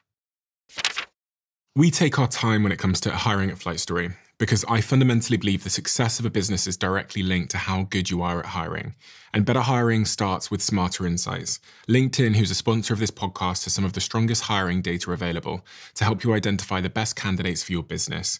Their platform will even pair you with those who match what you're looking for, which might lie outside of the job description and more in their unique skills and interests. Because these days, hiring isn't just about finding the most qualified person, but also finding the one whose experience, abilities, and interests align with your company's mission. And it goes beyond candidates who are applying for jobs too. In any given week, 171 million members who aren't actively seeking jobs are open to new opportunities. Find your next great hire on LinkedIn and start today by posting your job for free, just by visiting linkedin.com/DOAC. So is there anything else that would be on the list of things that if you were a 21-year-old Daniel Priestley and you're in 2025, what are the fundamental moves you'd be making? I can guess a couple of things. You'd definitely be making content. Yeah. That's for sure. You'd be climbing the podcast pyramid to build more and more leverage and reputation, etc. Are there any other big life decisions? Big stuff. So the key is the big opportunity is build a personal brand next to an elegant business model. That's everything. If you build the personal brand, it doesn't have to be a massive personal brand. If you've got 5 to 50,000 followers within a high-value niche, if you're seen as a key person of influence in a high-value niche, that's enough of a personal brand to make 7 figures. If you've got an elegant business model, you can sell to anyone in the world, you can communicate your value to anyone in the world. That's some of the stuff with an elegant business model. So essentially, those are the 2 pillars. If you're not financially successful or where you want to be at the moment, you want to look at building a personal brand and attaching that personal brand to the right business. Those are the 2 steps. So ultimately, if you said, if I was 21, I'm trying to build my personal brand, I'm trying to attach that brand to a great business. That's the key to capital. It's the key to talent. It's the key to customers. So it's that personal brand on a scalable business. You look at every single person who's succeeding right now, they're focused on just those 2 things. Why don't people do that? When they hear you say all of that, why is it that they then don't do it? And those people agree. So they're sat at home now, they go, yeah, I get it. I believe the foundations you laid are perfect, makes sense, and they still don't. I'll tell you why. Years ago, I went to Bali and I saw this massive mountain on the horizon. And we decided that we were going to book a trip to climb it. And it's called Mount Agung. So they wake us up at midnight and we get in a bus and we have to go to the mountain at midnight and climb through the night, right? It was crazy. And so from 1 o'clock in the morning, all through the night, we've got this tiny little headlamp on and we're climbing and we're scratching and we're going up the side of the mountain. And finally we get up there about 6 a.m. and I'm like, I didn't even realize why we were climbing through the night. It hadn't even occurred to me, why would we be doing it like this? And then finally we get up the top and I realize, oh, this is why we're doing it at 6 a.m. because the sun comes up at 6 a.m. So we get to the top of the mountain and the sun comes up and it's glorious. The air is thin, it's crisp, it's just incredible. And it's cold, right, which is rare in Bali. And then the sun lights up Bali and I can see all of Bali and all of the glimmering sea and it was just beautiful. I'm standing there and I'm just loving it, taking it in, and we put eggs in the hole and the volcano steam cooks the eggs. And then I look onto the horizon and there's this thing called Mount Ranjani. I say to the guide, what's that mountain over there? He goes, oh, that's Mount Ranjani. I go, oh, is that on the island of Bali? He goes, no, that's on a different island. I go, oh, how do you get there? You got to catch a ferry. How many days does it take? Oh, you got to go for 3 days.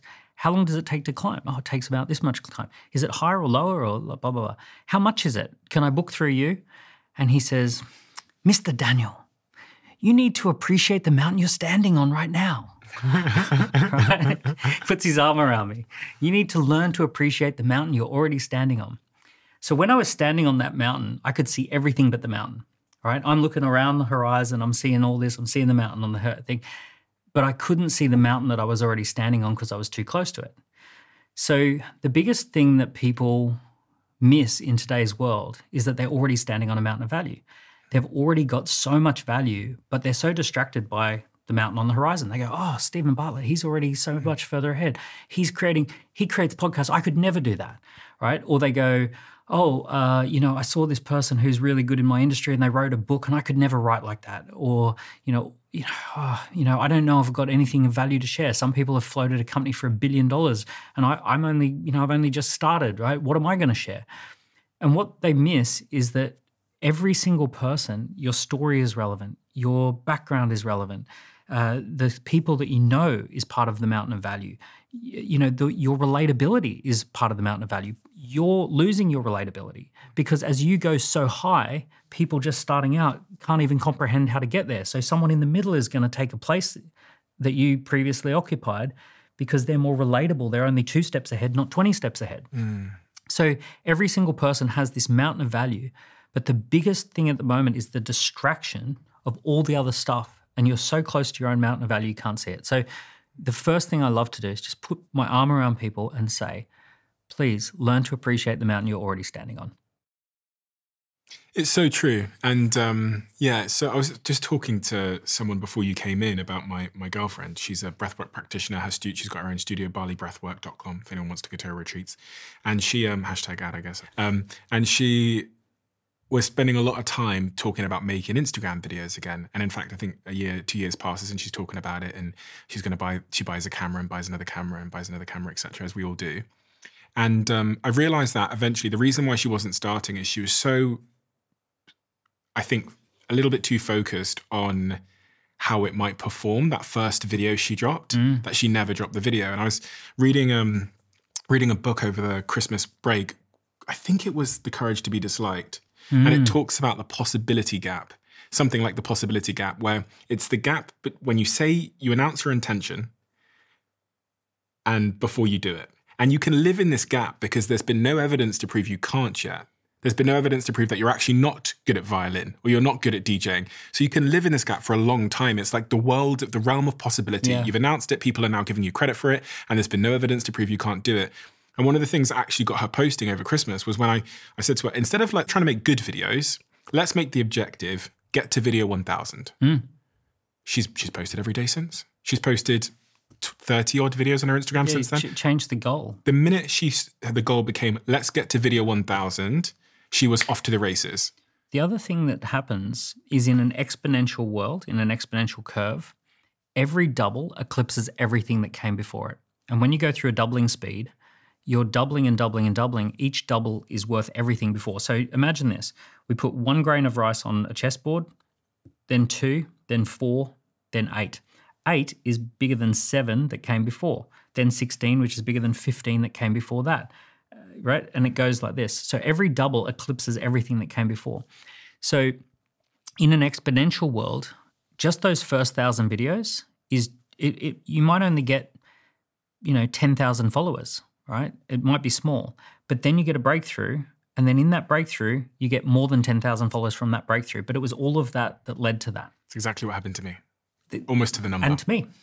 The really important part there for me as well is just to go for 10 years at anything, you are going to need to really love the fucking thing. And so as much as we talk about strategies and tactics and wait lists and all these things, the overarching thing of how do we get to consistency so we can start to compound is a consequence of love and passion and repetition. This is what we're talking about, repetition. How many times has Adele sung Set Fire to the Rain? How many times has Ed Sheeran done Castle on the Hill? How many times have Metallica done Master of Puppets? So like all of the greatest that you admire, they all do repetition. And it's perfect reps. They do it over and over and over again. No one's talking about this. Some of the biggest, most successful businesses, WD-40. WD-40 was the 40th attempt to create a spray that would do that thing that WD-40 does. And then for the last 50 years, they've just been selling WD-40. It's their one product and they just sell it in a small can or a big can. Tabasco sauce, it's a 150-year-old business and they just sell Tabasco, but every house in the world has Tabasco sauce. Fender Stratocaster guitars, they figured it out in 1950s and they have made that same guitar ever since. Porsche 911, they've barely changed it, but Porsche 911 is the most successful sports car because they just get good at doing Porsche 911s. I love Swiss Army knives, Rolex watches. They are all businesses where they figure out what to do and then they just fall in love with the repetitions. They just do it and do it and do it and do it. And you've done 400 episodes of the show, I think, and the first 100. Is that true? 421. 421. So you've done 421 episodes of the show. I would almost guess that the last 21 probably eclipse the first 100. To say the least. To say the least, right? In fact, when I was on the show last time, you just crossed 5 million subscribers. I think you're coming up on 10 million. Yeah, we did 500,000 in December. So this is called doubling speed. Yeah, it's right? mental. You're doubling and doubling and doubling. What will blow your mind is that you'll go from 10 million to 20 million in the year ahead. So it feels, because that's exponential growth. What if you continue to do the reps, you will cross 10 million, and in the same speed that you went from 5 to 10, you'll go from 10 to 20. You'll have 20 million subscribers to the channel if you continue to do the reps. So when we crank the handle, we go through doubling speeds, and you want to figure out what is the activity that leads to exponential growth, and just do it again, and fall in love with doing it. It's really that simple. If you're playing the right game, it is. I analysed your episodes, by the way. Of your last 117 episodes, what percentage were authors? I'm going to say it's a high percentage. It's very high, 78%. Okay. 91 out of 117 are authors. They've all written books. What's interesting is the ones who haven't written books are typically like superstars and like mega stars in some other thing. Mm-hmm. But almost all of your guests have written at least one book. But 78% of your guests have written a book. Writing a book is a good idea. It is a good idea. And it's a good idea for the unobvious reasons that most people don't think. It's not necessarily to sell books because, I've got a book that sold pretty well, but I don't think I don't necessarily think it's made much money. No, it's relationships on steroids. It is the ability to have it's a parasocial relationship. It's the ability to have a relationship with an anonymous person on the other side of the planet where they clock up 7 hours with you. Literally what was once inside your head word for word is now inside their head word for word. So you actually connect at a very deep level with people at scale. So becoming an author, one thing that I recommend to all the listeners is have a goal to become an author. Even if you haven't done anything yet? You can document your journey. You can discover that you are standing on a mountain of value. A lot of people think they've not done anything. I've had people who've written really successful businesses about the passion that they have and the vision that they have. Really successful books about the passion and vision that they have. I have people who, I've got someone who was very successful at selling, as a small business, selling a corporate contract. And they wrote a book about how small businesses can sell to corporates. And that was based on maybe 8 to 10 major contracts that they'd won. But then they documented the process. And now they have a whole business teaching small businesses to sell to corporates. So if you've done one little thing, that could actually be a massive business bigger than one of our guys, Howard Tinker. He ran a successful restaurant and he had a successful process for building his restaurant, regulars and people who, locals who come back and back. And he actually wrote a book. It's an Australian term, but he says more bums on seats. In America, it would have to be more butts on seats. But he wrote the book called More Bums on Seats, gave it out to 1,000 restaurants and said, here's how I built my restaurant. And then ended up building a massive coaching and consulting business, teaching restaurants how to do their sales and marketing. So he had one little restaurant and then he turned it into a big thing. Gabriella, who I mentioned before, she helped some couples get pregnant through her fertility interventions. And then she wrote a book called Fertility Breakthrough, and now she gives away 4,000 copies a year, and her business is massive. On that point of sales, are there any frameworks for sales that you advise or give to entrepreneurs when they're trying? Because on stage, a lot of people ask me this. They say things like this: I'm trying to sell to a customer, or I'm trying to sell to the CEO of this company some idea that I have to change the company, or I'm trying to sell downwards as a leader. Yeah. Is there a framework for selling? Well, you want to productize your sales, and what you want to do is productize the demo and the customer needs analysis and give it a name so that it feels like a product. And it doesn't feel like a sale, it feels like a product, so that you feel that you're getting something of value by seeing the demo and doing the customer needs analysis. That's one of the first things. So break that down for me. So when you say the word demo. So the demo is explaining the value of what you do. Yeah. So you want to craft a demo. Crafting a demo is like, you want to be able to do the features, advantages, benefits, the research that backs it up. You want to be able to show some data. You want to have an emotional story that tells people how this product works and how it changed someone's life or how it delivered a valuable outcome. So all of that's in the demo, and the demo shows how your product is the path of least resistance between the current reality, the desired reality, and the obstacles that a ideal customer has. So you take an ideal customer, this is where they are, this is where they want to be, this is what's stopping them. Look at our path of least resistance that we've created. But it's not for everybody. You have to do a customer needs analysis, so a survey or an assessment, and then that tells you whether you need this product or not. So you want to productize that. You want to give it a name, and you want to give it a landing page, and people can sign up to it so they can experience the presentation and do the customer needs analysis. I've got a picture here called The Messy Middle. Yeah, the Google report. I've actually never seen this before, this image. Yeah. Can you explain to me, I'll put it on the screen and link it below for anyone that wants to look at it, I highly recommend you do, what this image is? Yeah, so we used to think of marketing as marketing funnels. And marketing funnels, essentially, we would push people through a marketing process from awareness to consideration through to trust and commitment and purchase. So it was this marketing funnel, and we're just kind of funneling them through. And that's how almost all marketers draw funnels. Yeah. And then Google did some research to see, is this actually true? Is this still how people buy? And they found it's actually not how people buy at all anymore. Top of funnel, middle of funnel, and bottom of funnel has been replaced by a trigger, a totally random journey through a playground where we explore and evaluate randomly, and then a trigger for signaling intent, and then purchase over here.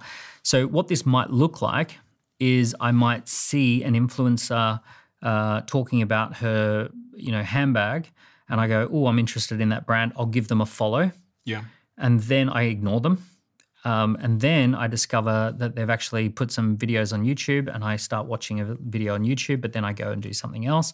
And then I see a review website, and I go on the review website. Then I find out that brand has actually created a waiting list for a new product. So I actually see, I might drive the waiting list. Now I'm ending up down here. And then I get on the waiting list. They tell me that they're only releasing 500 of that product. Would I like one? Yes, I would. So then I basically go and purchase.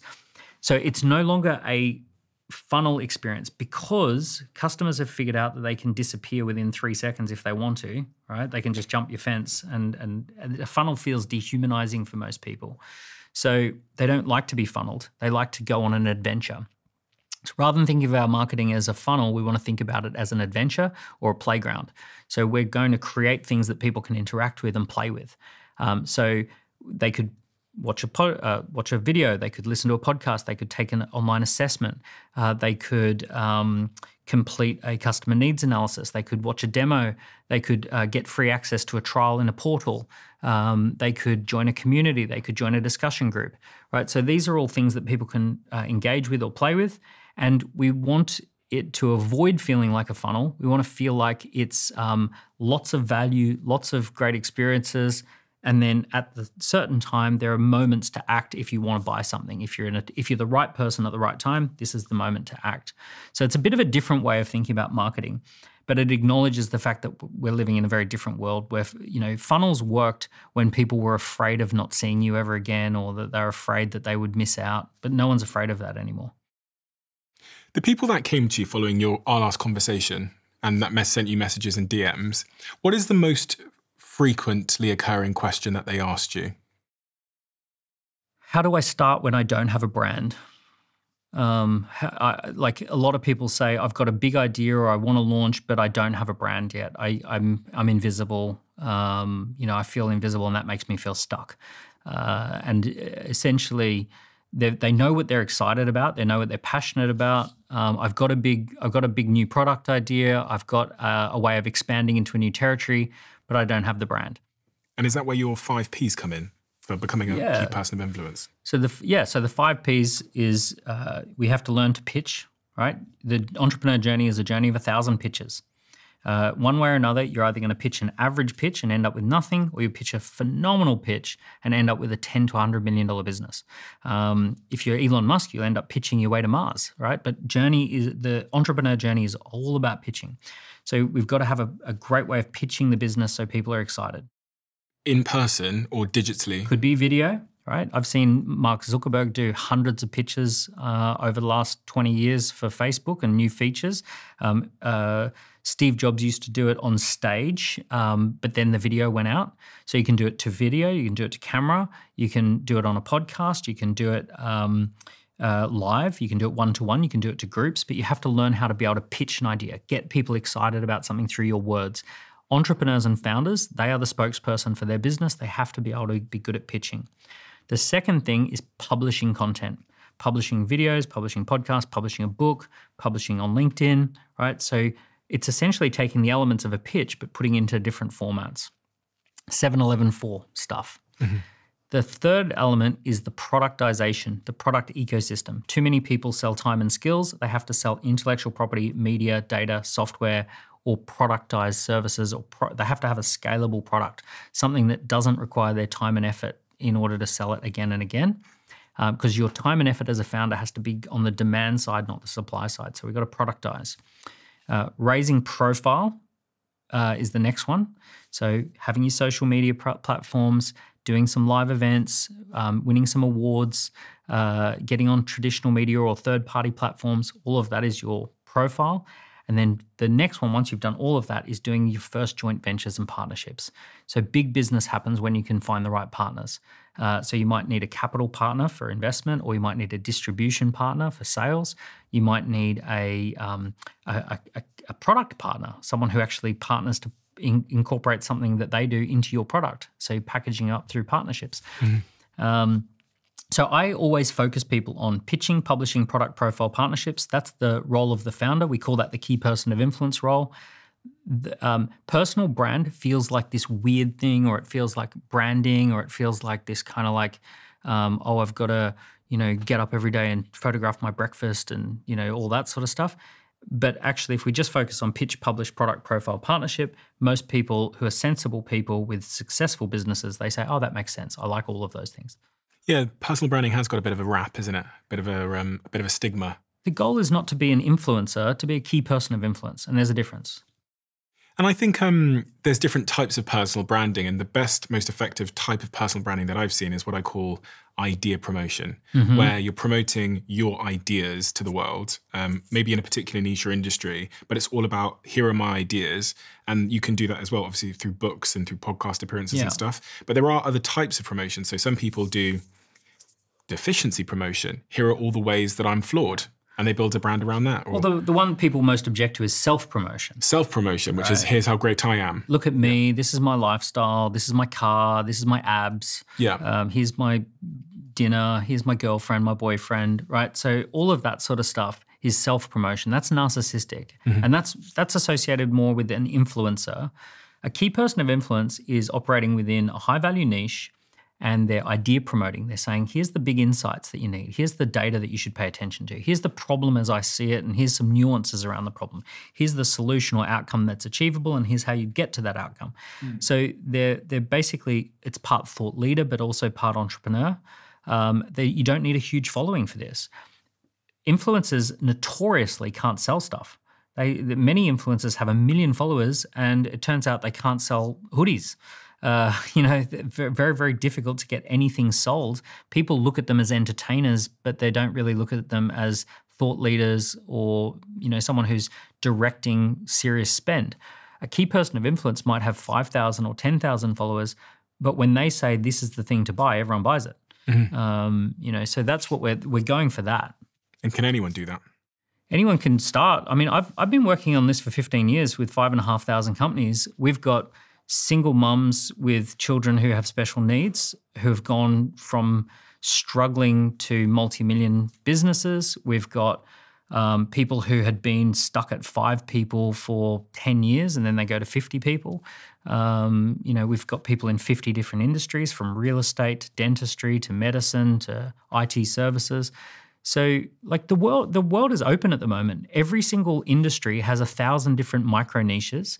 Every micro niche needs a key person of influence or 2. Every micro niche can have a book. When we were stuck in geography, there was no point to doing all of this because you only had a 5-mile radius or 10-mile radius anyway. But now we can reach 1.5 billion English speakers online. We can reach 70% of the world on fast internet. Your tiny little micro niche could be extremely valuable to 35 people on the planet who each happily pay $100,000 a year. So we live in this world where the micro niches are incredibly valuable. Every industry has 1,000 micro niches. Every micro niche needs a key person of influence or 2. There's absolutely no reason why, and this is where the economy's headed. So there's no reason why a lot of people can't do this. Can everyone do it? I don't know if everyone can do it, but a lot of people can definitely do it. So what do you think is maybe the subject or question that I haven't asked at this point in the conversation that people will be sat at home thinking? There's one last thing that I think we should talk about. If someone's feeling frustrated, stuck, or overwhelmed, there's the one thing that knocks out everything else for cutting through problems or cutting through things that get in the way. And that is this idea called environment dictates performance. Environment dictates performance. And what that basically means is that we behave according to the environments that we show up in. So if you are in an environment where nobody's doing this stuff, it's going to feel impossible. If you're in an environment where everybody's doing this stuff, it's going to feel effortless. If you're in an environment where everyone talks about how money's evil, you're never going to make any money. If you're in an environment where everyone sees money as just a tool, right, you're going to make a ton of money. Many years ago when I was in my early 20s, someone suggested that I go to dancing classes, and I thought, this is ridiculous. Why? I can't dance and I'll never be able to dance, and dancing's weird. I went to a dance class, and in that environment, it was normal to learn dancing, and within 3 lessons, I was dancing really well. I enjoyed it. I did 3 years of dance classes. I got really good at it, and it was one of my favorite places to show up. But nothing would have happened unless I made the commitment to get into a different environment. So the final thing to talk about is that if any of this feels really hard or really difficult, for me, I feel effortless because I'm surrounded by people who live this way. Every single one of my friends is scaling a business and a personal brand. But if you're not in that environment, it's going to feel really weird and foreign. So the easiest thing people could try, just simply try the idea of changing environments immediately by doing a few following things. If you feel stuck, find the highest place that you can get to, physically the highest. Go to the top floor restaurant in your town. Go to a place that is like an office that has a foyer that overlooks the whole city. Do whatever you can to go high up, and then see how the problem feels when you're actually high up looking out to the horizon. Just that change of environment will give you new ideas. Go and talk to someone who you haven't talked to in a while who's 2, 3, 4 steps ahead of you. But meet them in an opulent hotel, right? Anyone can go sit in a hotel foyer of a 5-star hotel. Go and meet for coffee in a 5-star hotel foyer with someone who's 3 or 4 steps ahead of you. Suddenly you're going to feel very, very different. Enroll yourself onto a course where everyone's learning the same thing that you're learning, and that environment means that it's normal. Let's say you're afraid of public speaking. Enroll yourself in a public speaking course. Everyone's going through the process of public speaking. Suddenly it feels like pretty normal. Enroll into an entrepreneur accelerator. Everyone's an entrepreneur in there. Suddenly it feels very normal to be scaling a business. So environment dictates performance is the big thing that changes everything. Pay attention to environment.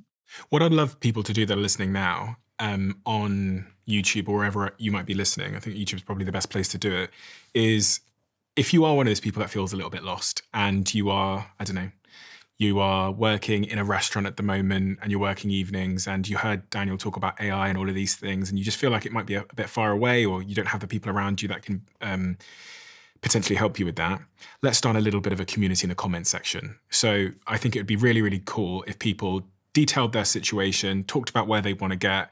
And if you just throw that out there in the comment section, who you are, where you are, obviously keep your private details to yourself, but as anonymous as you're comfortable being or not being, throw the seed out there, and it will start a conversation with somebody else. I see it all the time in the comment section. People start chatting, they start getting motivated. And jump on a Zoom call with that person. Yeah. Right? Or a Microsoft meeting, right? Or a Google meeting, right? See if you can just randomly meet up with someone who's aligned on values because they watched the same video. Yeah. Right? Anyone who's going to comment this is watched all the way to the end. Yeah, exactly. Right? So have a little video call with them.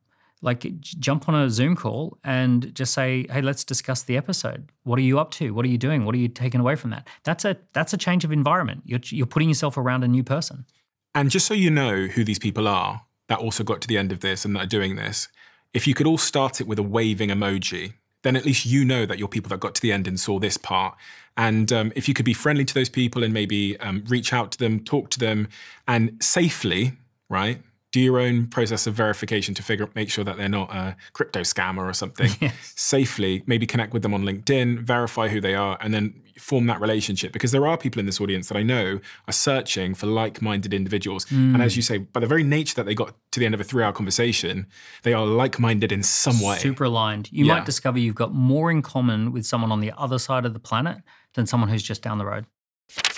This year, 55% of businesses globally are utilizing AI in some form. It's become so integrated across every point of my businesses that it's hard to remember a time when my team and I weren't using it.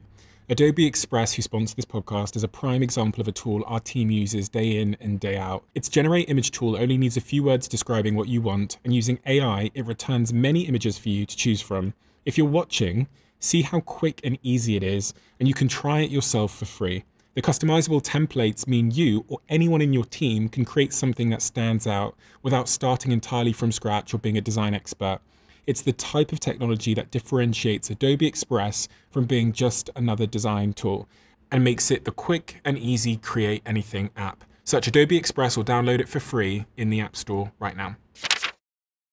In terms of energy, there are so many reasons why I'm a big matcha fan, if you don't already know by now. And so much so that I actually invested in the UK's leading matcha company called Perfect Ted. And one of my favorite Perfect Ted products is these delicious matcha pouches that come in every flavor, from salted caramel to peach flavor to mint flavor to berry flavor.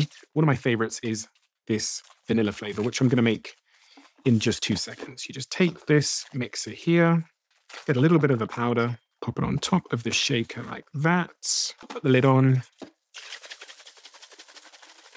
Shake, shake, shake.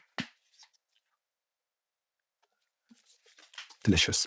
If you haven't tried this yet, you can find Perfect Ted at Tesco and Holland Barrett stores or online, where you can get 40% off with my code Diary40. Head to perfectted.com and put in code Diary40 to try this delicious multi-flavored matcha now. Highly recommend. And if you do it, please tag me, send me a message online. We have a closing tradition on this podcast where the last guest leaves a question for the next without knowing who they're leaving it for. Where do you draw the line between health or anything, optimization, and pleasure? I think optimization can lead to pleasure. One of the things that happened to me personally is Christmas Eve, just a few weeks ago, I got a phone call from a GP who I'd never spoken to before in my life, who had looked at my health results from my blood test and said, Daniel, I need to call you before something bad happens. And I went, what are you talking about? He said, well, your pancreas has an enzyme that's associated with bad things. Has anyone commented that you're turning yellow? I went, no. He said, have you lost consciousness or been dizzy? No. Have you, have you had to like fall over? Have you had to have a sleep all afternoon? Something like this. I'm like, no, none of that. He said, okay, you're really close to having a health problem.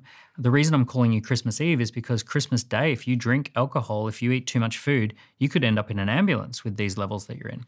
Right? I'm like, this is so weird. I've never known this. I just had a blood test to sort of see my markers, and I got this result. And for about a week, I didn't know whether I had some serious disease. I didn't know any of this. I went and got a CT scan. Suddenly I find out that my doctor said, pristine. I have a pristine pancreas and gallbladder and liver. And I had these elevated levels, but it was associated with some other things. It was associated with some changes to diet, sleep, exercise, all of this. But it was like a reprieve. It was like a stay of execution. It was a wonderful experience to go, oh, wow, okay, it's not serious, it's reversible. That data has changed my life. Just that week, it was the greatest gift I could have got for Christmas, because for a week I felt like what it must feel like to lose your health and to be told that your health is in serious decline. I had the real experience of what it would feel like to receive bad information. But then at the end of the week, and I got the CT scan, I had the real experience of like, the ghost of Christmas, right? It's okay, Dan. It's not too late. So suddenly I'm optimizing. I've got my Whoop band and I'm getting a lot of pleasure. Like having the data is great. Data is a great thing. There's nothing that frees you more than having visibility of the data. What was that epiphany that you got in that week? Like what is for us that, for people that don't want to have to go through that to realize what you realized in that week? It's an age-old epiphany, but a healthy man has many goals. A sick man has only one. Right? So when you think you've got your health, you've got all of the possibilities ahead of you. When you think you've lost your health, you're only focused on getting that back again. And you don't know what you've got till it's gone. You don't know what, until you hit that crisis point, you just take it all for granted. It was just one of those magical moments of going, oh my goodness, I have this incredible body that's functioning. Like I need to take care of this. This is my vehicle. So it was, the epiphany was just, I'm so focused on business and life and opportunities and all this external stuff, but actually there's great joy and great pleasure in taking care of yourself.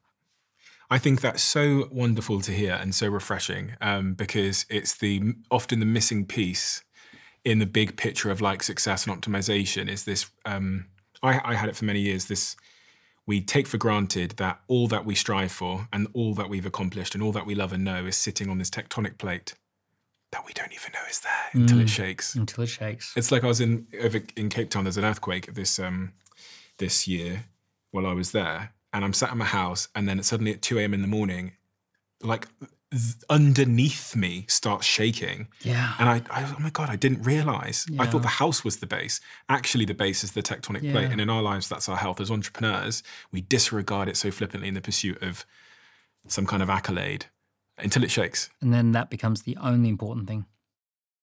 Daniel, thank you so much. It's an honor. And Thanks for having please me keep back. doing what you're doing. It's amazing. Thank you. Do you know that 80% of New Year's resolutions fail by February? It's because we focus too much on the end goal and we forget the small daily actions that actually move us forward. Those actions that are easy to do are also easy not to do in life. It's easy to save $1, so it's also easy not to. Making one small improvement each day, one tiny step in the right direction, has a big difference over time. And that is the 1% mindset, which is why we created the 1% Diary, a 90-day journal designed to help you stay consistent and focus on the small wins and make real progress over time. It also gives you access to the 1% community, a space where you can stay accountable, motivated, inspired, along with many others on the same journey. We launched the 1% Diary in November and it sold out. So now we're doing a second drop. Join the waitlist at thediary.com and you'll be the first to know as soon as it's back in stock. I'll put the link below.